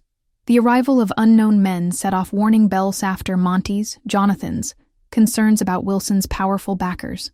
Across the hall, she located the hidden compartment Catherine had described, finding not only a shotgun, but also a Colt revolver that she tucked into the pocket of her skirt. The weight of it was reassuring. A concrete defense against the nebulous threats that seemed to pursue them still. From the window of Catherine's room, which faced the front of the house, Sarah watched the scene unfolding in there below. Catherine had emerged to greet the visitors with practiced hospitality that nevertheless held a subtle reserve. The men had dismounted, and one, clearly the leader, was speaking with emphatic gestures that suggested urgency or insistence. A movement from the direction of the stables caught her eye. Jonathan and his father, Edmund West, were returning, with Thomas and his cousins trailing behind them at a distance. Something in Jonathan's posture changed the moment they spotted the visitors. A subtle tensing, a shift to alertness that reminded Sarah of a predator scenting danger. As he drew closer to the group, one of the visitors turned, catching sight of him. Even from a distance, Sarah could see the man's reaction, a jolt of surprise, followed by a too-smooth recovery that raised her suspicions immediately. The men exchanged greetings, though the body language she could observe suggested tension beneath the civil facade. After a brief conversation, Jonathan gestured toward the house, apparently inviting the visitors inside. Sarah retreated from the window, mind working rapidly. She needed to hear what was happening without being seen. Catherine's room adjoined a small sitting area that overlooked the main parlor via a decorative balustrade, a possible vantage point. Moving silently through the connecting door, Sarah positioned herself where she could observe the parlor below while remaining hidden in shadow. She'd barely settled when the front door opened, and voices became audible. "Appreciate your hospitality, Mr. West," the leader of the visitors was saying to Edmund. "I understand this is an imposition, but the matter is genuinely urgent. Any representative of the governor's office is welcome at Westland Ranch," Edmund replied with diplomatic courtesy that didn't quite mask his wariness. "Though I confess, Mr. Hargrove, your business remains unclear." The man called Hargrove, tall, distinguished, with silver threading his dark hair, smiled thinly. Perhaps Dr. West might clarify matters. The governor was most interested to learn of his return to Colorado, especially given the recent disturbances in Silver Creek. All eyes turned to Jonathan, who stood with controlled stillness that Sarah recognized as masking heightened alertness. "News travels quickly," he observed neutrally. "The death of a town mayor and the capture of a notorious outlaw tend to generate official interest," Hargrove replied smoothly, "particularly when they connect to matters of territorial security." Catherine, who had positioned herself near the doorway, spoke up. I understood Fletcher's gang was primarily concerned with bank robbery and stagecoach holdups. Hardly matters of territorial security. Hargrove's smile didn't reach his eyes. Appearances can be deceiving, Miss West. Fletcher's activities were merely the visible portion of a much larger conspiracy, one that your brother has been investigating for some time. Isn't that right, Doctor? Jonathan's expression remained impassive. My interest has been personal, Mr. Hargrove. Understanding what happened during the Rawlins expedition and why I was targeted. Of course, Hargrove agreed too readily. A natural desire. However, your investigations have intersected with sensitive official matters. The governor believes it would be beneficial for all parties if you shared what you've learned, especially regarding any documentation from the original expedition. A prickle of alarm ran down Sarah's spine. The maps. They were after the maps that Wilson had been willing to kill for. Jonathan appeared to consider this carefully. I've recovered only fragments of my memories from that time. As for documentation, most was lost in the original attack. Most, but not all, Hargrove pressed. We have reason to believe that certain survey maps survived. Maps that could prove problematic if misinterpreted or placed in the wrong hands. Problematic for whom? Edmund interjected, his weathered face hardening. The territorial government?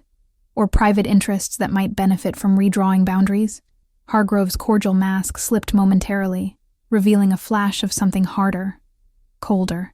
Mr. West, I assure you the governor's only concern is preventing disruption to territorial development.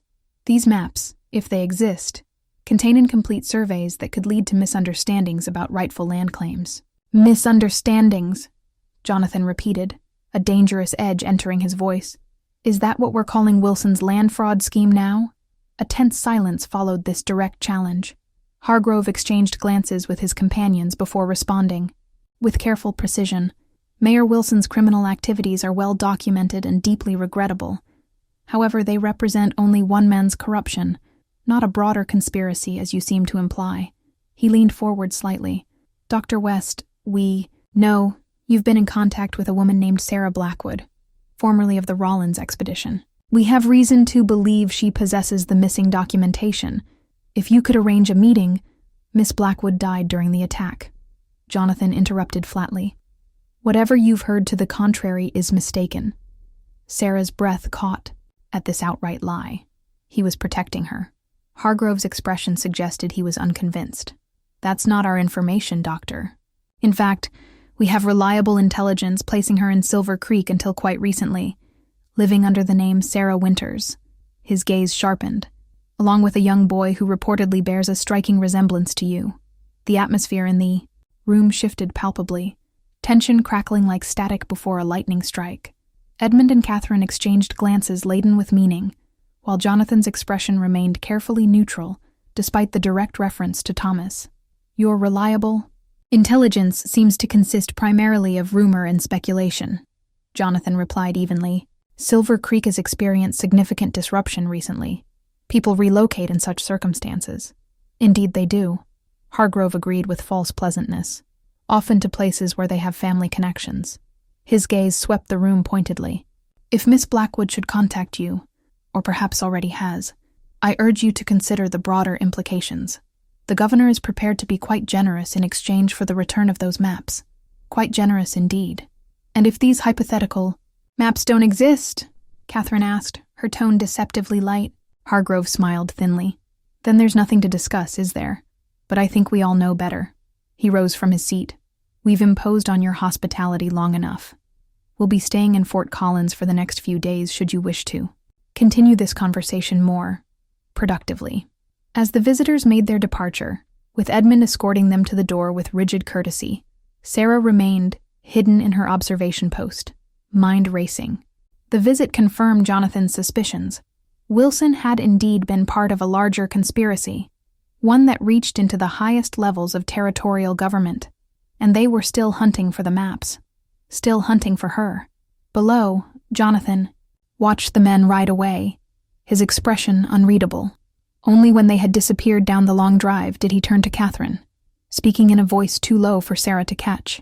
His sister nodded grimly, then hurried toward the stairs. Sarah retreated back to Catherine's bedroom, arriving just as the younger woman entered. "You heard?" Catherine asked without preamble. "Yes," Sarah confirmed. "They're looking for me. For the maps." Catherine nodded briskly. Jonathan suspected as much when he saw who was leading them. Hargrove is the governor's special envoy, and known to be deeply involved with the railroad interests reshaping the territory. She moved to her wardrobe, pulling out a riding outfit. "You need to leave immediately. Jonathan is arranging it now." "Leave?" Sarah echoed, alarmed. "But Thomas will remain here with us where he's safe," Catherine said firmly.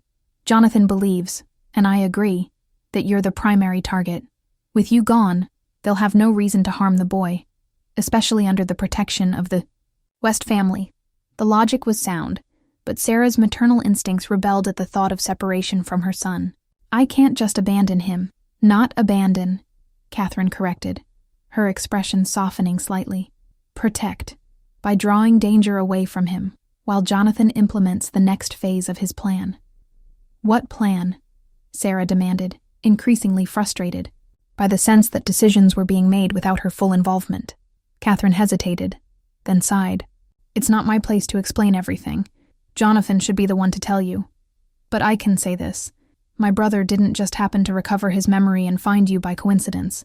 He's been working methodically toward this moment for over a year, ever since he began to suspect Wilson's connection to a larger conspiracy. This revelation landed like a physical blow. You're saying he knew? About me? About Thomas? Before he came to Silver Creek?" "Not exactly," Catherine hedged. "He had suspicions, fragments. He knew the expedition's botanical illustrator might have escaped with crucial evidence. He'd heard rumors of a woman and child in Wyoming territory who might be connected to his past." She met Sarah's gaze directly. "But he couldn't be certain until he saw you both, until he saw Thomas's eyes." The implications were staggering. Sarah sank onto the edge of the bed, trying to reconcile this new information with her understanding of the man she'd believed was seeking his lost past. Had their reunion been orchestrated rather than fated? Had his growing connection to Thomas been genuine or calculated? Before she could voice these questions, the bedroom door opened, and Jonathan himself entered, his expression grave but determined. "I heard enough to know Catherine has told you we need to separate," he said without preamble. "I'm sorry, Sarah. I'd hoped to have more time to explain everything." Sarah rose, facing him with new wariness. "Explain what, exactly? That you've been manipulating events all along? That finding me and Thomas was part of some larger strategy?" Pain flashed across his features. "No.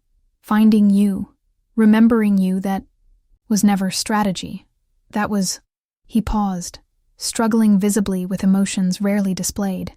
"That was salvation, Sarah. But I can't deny that I've been pursuing answers about the expedition and its aftermath for years." The pieces came together. Gradually, Wilson's corruption, Thiland fraud scheme, the deaths of our colleagues. "And me?" Sarah pressed. "When did I become a piece in this puzzle?" "You were never just a piece," he insisted, moving closer but stopping when she tensed. "But yes, I began to suspect your survival about a year ago, after Hammond contacted me before his death. He mentioned a woman from the expedition who had escaped with copies of the survey maps, a woman who might have had personal reasons. Tormain connected to me." The carefully chosen words confirmed her suspicions.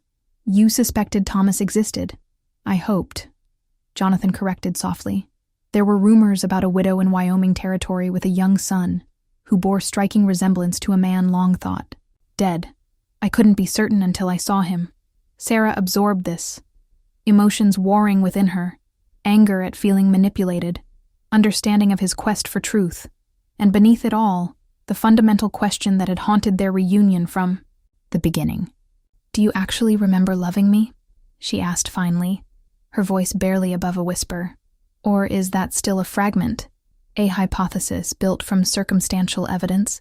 Jonathan's expression softened, the defensive mask falling away to reveal the vulnerability beneath. "I remember enough, Sarah. I remember the way sunlight caught in your hair as you sketched alpine flowers on Bighorn Pass. I remember your laugh when I stumbled trying to pronounce the Latin names you taught me. I remember the night under the stars. When we first—" He stopped, swallowing hard. "The details aren't all there, but the feelings are. They always have been, even when I couldn't name their source.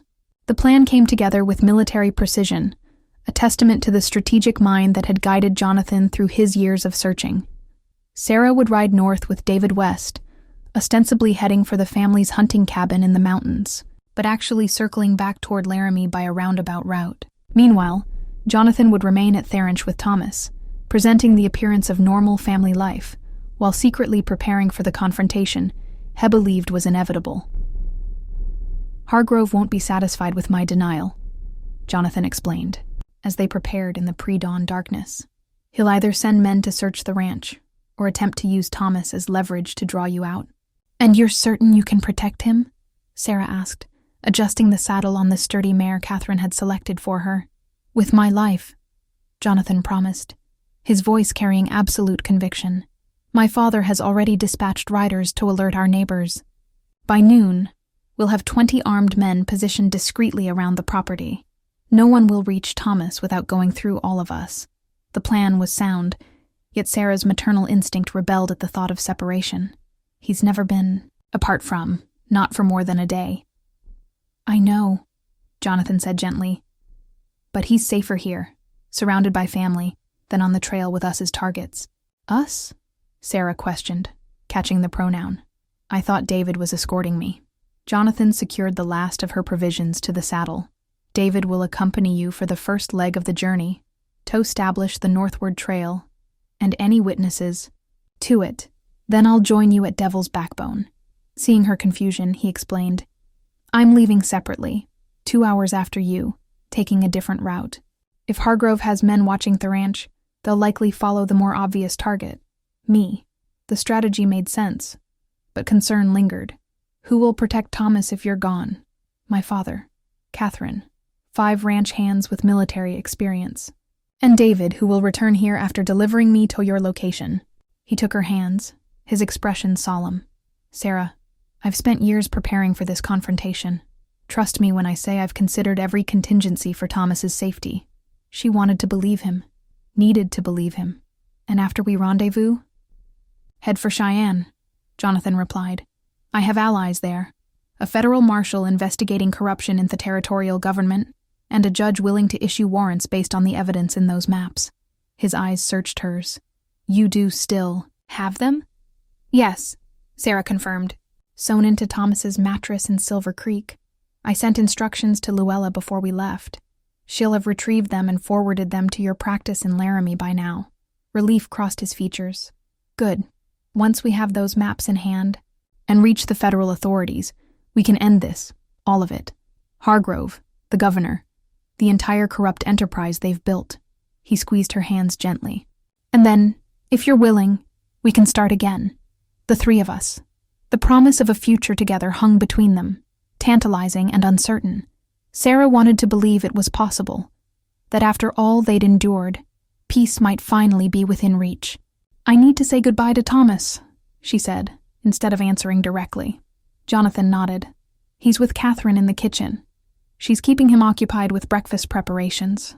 As they walked toward the house, Jonathan added quietly, "I've told him a simplified version of the plan, that you're going ahead to prepare things in Laramie while I help him get to know his grandparents better.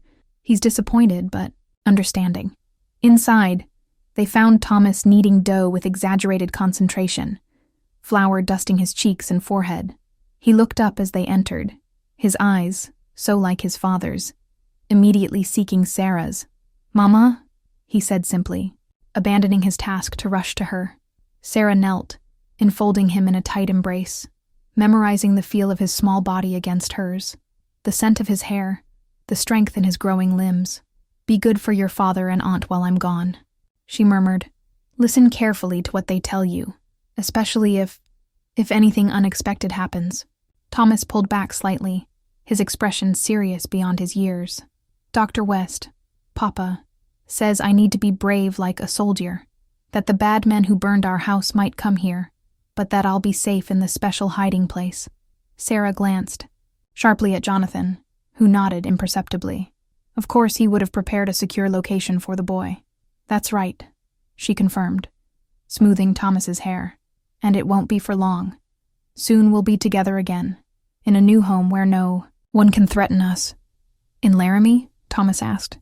With Papa's medical practice? The simple question, with its embedded acceptance of their changed family circumstances, brought tears to Sarah's eyes. Yes, sweetheart. We'll make a new home together. Their goodbyes were necessarily brief. Each minute of delay increased the risk that Hargrove's men might intercept their departure. With a final embrace and whispered, "I love you," Sarah forced herself to release her son and walk away, trusting his safety to a man she was still learning to know again. Outside, David West waited with the horses, his Winchester rifle secured, in a saddle holster, and a determined set to his jaw that reminded her forcibly of Jonathan. Behind him, the eastern sky was just beginning to lighten, promising a clear day for travel. "Ready, Miss Blackwood?" he asked, using her original name with the ease of family who had accepted her story completely.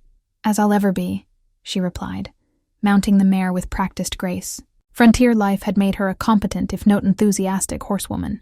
Jonathan approached, resting his hand briefly on her knee. 4 hours to Devil's Backbone, he reminded her. "If I'm not there by noon, I'll continue to the contingency point, at Mitchell's Crossing," she finished, recalling his detailed instructions. "And if you're not there by sundown, you ride straight for Cheyenne without looking back," he said firmly. "Promise me, Sarah." The intensity in his gaze brooked no argument. "I promise."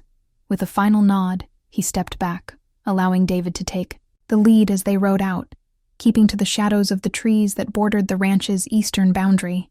Sarah didn't look back, though the temptation pulled at her like a physical force. Looking back meant seeing Thomas's face at the window, where he would surely be watching, and she didn't trust her resolve to withstand that sight. The first 2 hours passed in watchful silence as they climbed into the foothills, following game trails that wouldn't be visible from the main paths. David proved an alert and capable guide, frequently stopping to listen or study the landscape ahead before proceeding. As the sun crested the eastern mountains, he finally broke the silence. "Jonathan's told us some of what happened during the expedition. How you worked together documenting plant specimens." Sarah nodded, uncertain where this conversation was leading. "He said you were the most knowledgeable botanist he'd ever met," David continued, "that your illustrations captured details others missed." The compliment warmed her, especially knowing it came from Jonathan's recovered memories. "The expedition gave me opportunities few women receive, to study flora in territories largely unexplored by Western science." David adjusted his hat against the strengthening sunlight. "My brother was different when he came back to us 3 years ago. Harder, more driven. The Jonathan who left for the expedition was idealistic, sometimes impulsive. The man who returned was calculating, methodical in his pursuit of answers." He glanced at her. "Since finding you and Thomas, glimpses of his old self have returned. The brother I remember." Sarah absorbed this insight, adding it to her evolving understanding of the man who was both familiar and strange to her. "The trauma changed him," she observed, "as it changed me." "No doubt," David agreed. "But family has a way of healing such wounds given time." He smiled briefly. "Thomas is a fine boy. You've done well by him." "Thank you," she replied simply. They rode in companionable silence after that, making good time across the rolling terrain. By mid-morning, the distinctive rock formation called Devil's Backbone came into view, a jagged ridge of stone thrust upward like the spine of some prehistoric beast. "We're ahead of schedule," David noted with satisfaction. "Let's find a sheltered position to wait for Jonathan." They selected a natural alcove formed by tumbled boulders, with good visibility of the approaches and defensible higher ground nearby. David unsaddled the horses to let them rest while Sarah laid out a simple meal of jerky, hard cheese, and journey bread. "You should eat," David advised when he noticed her picking at her food. "We've still got a long ride ahead once Jonathan arrives." Sarah nodded, forcing herself to take measured bites despite her churning stomach. The tension of separation from Thomas, combined with the lingering uncertainties about Jonathan's recovered memories and true motivations, had robbed her of appetite. A sound from above brought them both to instant alertness, the faint dislodging of pebbles from higher on the ridge. David's Winchester was in his hands before Sarah could fully register the noise. "Stay here," he whispered, Moving toward the rocks with practiced stealth, Sarah drew her revolver, remaining in the shelter of the alcove, but positioning herself to cover David's advance. Seconds stretched into minutes as he disappeared among the higher rocks, the silence broken only by the call of a hawk circling overhead. The shot, when it came, was deafening in the enclosed space, a single rifle report echoing off the rocky ridge. Sarah's heart hammered against her ribs as she searched desperately for signs of David or the unknown shooter. "David," she called softly, unwilling to reveal her exact position but needing to know if he was injured. No response came. The silence, stretched, broken only by the distant hawk's cry and the faint rustle of wind through scattered sage. Sarah weighed her options. Remain hidden, as Jonathan had instructed if trouble arose, or investigate, potentially helping David if he was wounded. The decision was complicated by responsibility to Thomas. She'd promised to reach safety if things went wrong. Before she could decide, movement at the edge of her vision made her spin, revolver raised. She nearly collapsed with relief at the sight of Jonathan emerging from behind a large boulder, rifle in hand but lowered. "It's clear," he said tersely. "One scout, now neutralized." David's checking the perimeter to ensure he was alone. The clinical description sent a chill through Sarah despite the warming day. This was yet another face of the man she was rediscovering. The tactician who could take a life when necessary and report it with detached precision. "Hargrove's man?" she asked, holstering her revolver with a hand that wasn't quite steady. Jonathan nodded grimly. "They were watching the ranch as I suspected. 2 followed me, but I managed to eliminate one and evade the other before reaching the rendezvous." His jaw tightened. "I don't think they know about this specific location, but they're clearly tracking our general direction." David reappeared, his expression matching his brother's gravity. "No sign of others nearby, but that doesn't mean they're not coming. We should move as soon as possible." "Agreed," Jonathan said, turning to Sarah. "Change of plans. David will create a false trail heading northwest while we take a more direct route to Cheyenne. The marshal I mentioned is expecting us by tomorrow evening." The adjustment made tactical sense, but Sarah's thoughts remained with Thomas. "What about the ranch? If they followed you, Catherine will have moved Thomas to the secure location by now," Jonathan assured her. "A root cellar converted to a hidden shelter years ago during conflicts with hostile tribes. No one outside the family knows of its existence." Despite his confidence, worry gnawed at Sarah. "Perhaps I should return with David. If Thomas is the target—" "You're the target," Jonathan interrupted firmly. "You and the maps. Thomas is merely leverage they hope to use against you." He gripped her shoulders gently but with unmistakable urgency. "The fastest way to ensure his safety is to reach the federal authorities with the evidence. Once it's in official hands, Hargrove and his associates lose all power over us." The logic was sound, yet maternal instinct warred with strategic necessity. Before Sarah could respond, a distant sound froze all 3 of them in place, the unmistakable rhythm of multiple horses approaching at speed. "Too late for debate," David said grimly, already moving toward the horses. "They're coming in force." Jonathan made a rapid decision. "David, take Sarah's mount and create that diversion. Head northwest, visible enough to draw pursuit. Sarah and I will double on my horse and use the creek bed to mask our trail southward." "No," Sarah countered, an alternative plan forming rapidly. "I'll go with David. They're looking for a man and woman traveling together. 2 men riding hard will draw less suspicion." Both brothers stared at her, clearly caught off guard by her assertiveness. "The maps are being sent to Laramie," she continued, quickly. "I'm no longer carrying them, which means my value as a target is primarily as bait to control you. If I disappear with David while you ride openly toward Cheyenne, they'll have to divide their forces, weakening both pursuit parties." For a moment, Jonathan looked ready to object. Then understanding dawned in his eyes. "You're right. It's tactically sound." The admission surprised her, not because the plan lacked merit, but because she'd expected more resistance to her separation from him. "David, keep her safe," Jonathan said, his voice carrying the weight of both brotherly command and paternal concern. "With my life," David promised, already helping Sarah mount her horse. Jonathan approached, reaching up to take her hand one last time. 2 days, he said. "Meet me at the territorial marshal's office in Cheyenne. If either of us doesn't arrive, The survivor goes to the backup location in Denver, Sarah finished, recalling his contingency plans, and sends word to the ranch to keep Thomas hidden until confirmation of safety. A flash of what might have been pride crossed Jonathan's features. Exactly. He squeezed her hand briefly, then stepped back. Ride hard. Trust no one except Marshall Burns. Password Bighorn Basin to confirm his identity.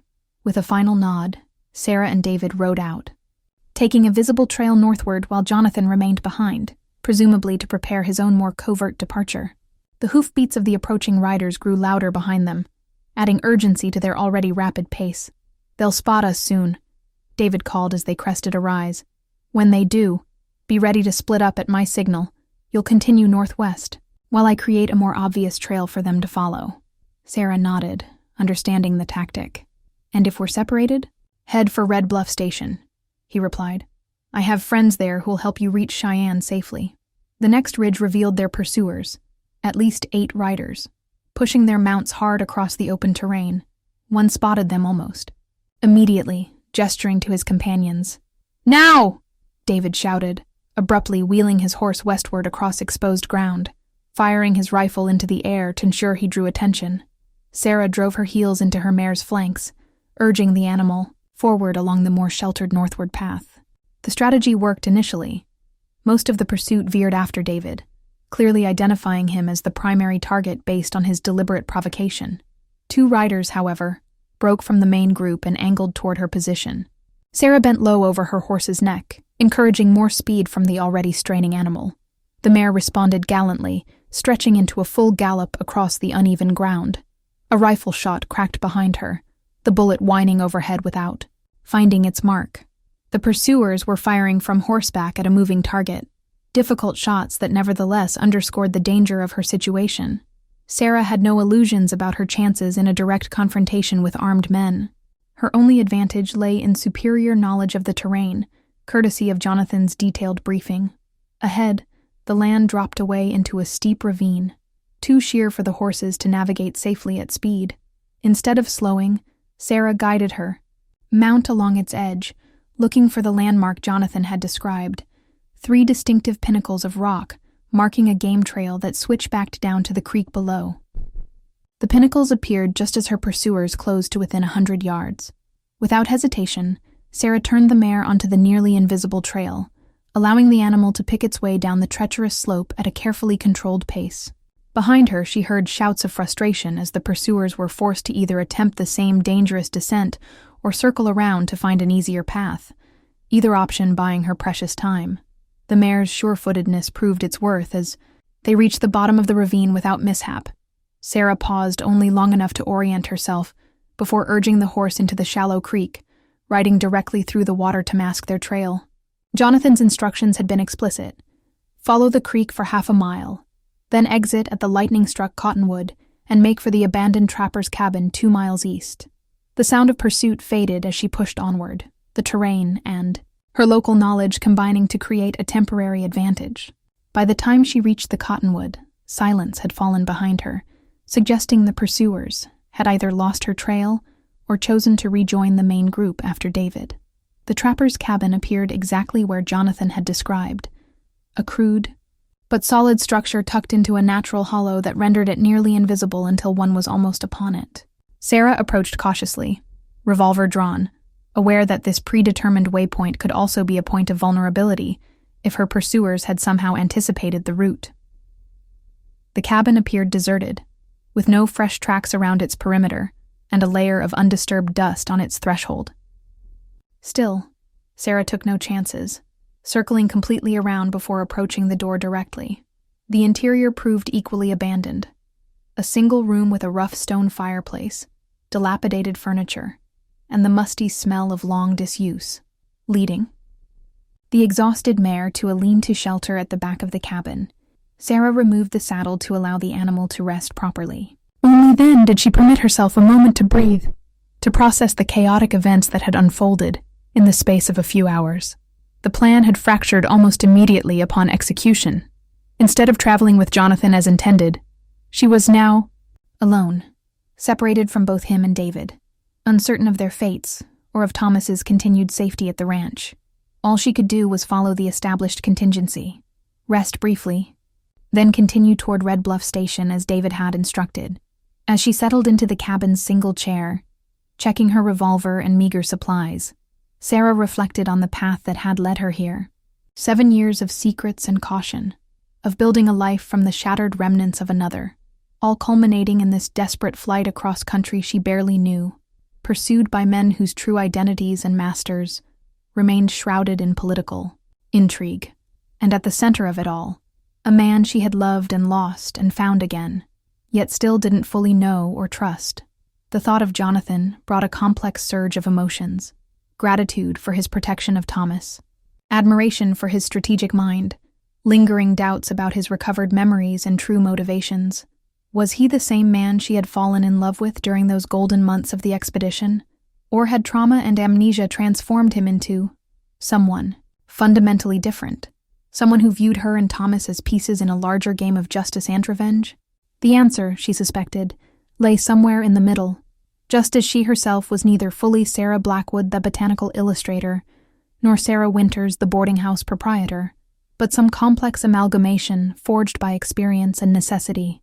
With that thought holding uncertain comfort, Sarah settled in to wait for darkness before continuing her journey, hoping that somewhere across the wild landscape, Jonathan and David were similarly making their way toward safety, and that back at the ranch, Thomas remained securely hidden from those who would use him as a pawn in this dangerous game of corrupt power and long-buried truths. The afternoon sun bathed the Laramie Street in golden light as Sarah stood on the porch of their new home, watching Thomas chase fireflies in the front garden. From inside came the sound of Jonathan unpacking his medical instruments, preparing for tomorrow's first patients in his newly established practice. 6 months had passed since the confrontation at Devil's Backbone. 6 months of testimony before federal investigators, of warrants executed against the governor's corrupt allies, of headlines detailing one of the largest land fraud schemes in territorial history. Fletcher had provided the final evidence needed, trading a reduced sentence for his complete testimony about Wilson's operation and its powerful backers. "He's tireless," Catherine observed, joining Sarah on the porch. Her visit from the ranch had been a welcome surprise, bringing news of family and gifts for Thomas. "Like his father," Sarah replied with a smile.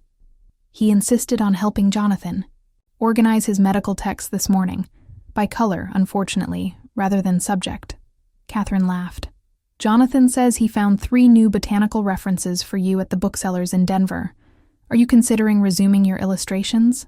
Sarah nodded, watching as Thomas successfully captured a firefly in his cupped hands, his delight visible even from a distance. "The university in Denver has offered me a commission to document native medicinal plants. I can work from home, around Thomas's schedule, and Jonathan's," Catherine added perceptively. "Yes." Sarah's smile deepened. "We're finding our balance, his practice, my work, our family." The word still carried a sense of wonder.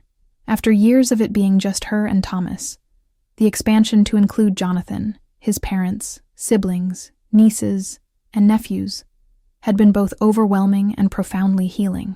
The screen door opened behind them, and Jonathan emerged, the late sunlight catching the gold flecks in his amber eyes, the same eyes that had first revealed Thomas's parentage to an observant world.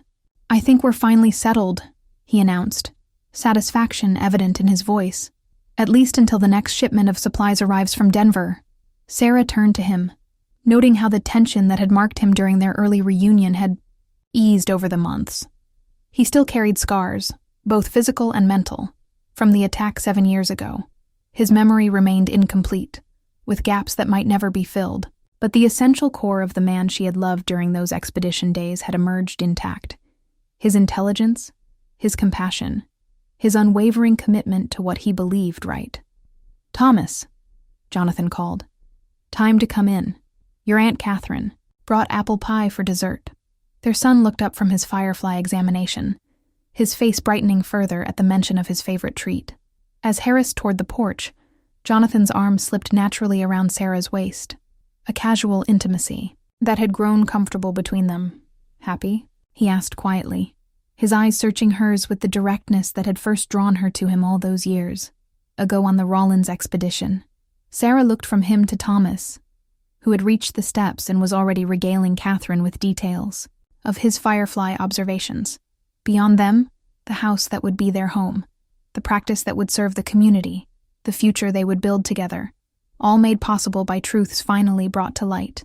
"Yes," she answered simply, leaning into his embrace. "Very happy indeed." The evening shadows lengthened across the garden as the family gathered around the dining table, their laughter drifting through open windows into the peaceful twilight. In Thomas's eyes, his father's eyes, the future shone bright with promise, unbound at last from the shadows of the past.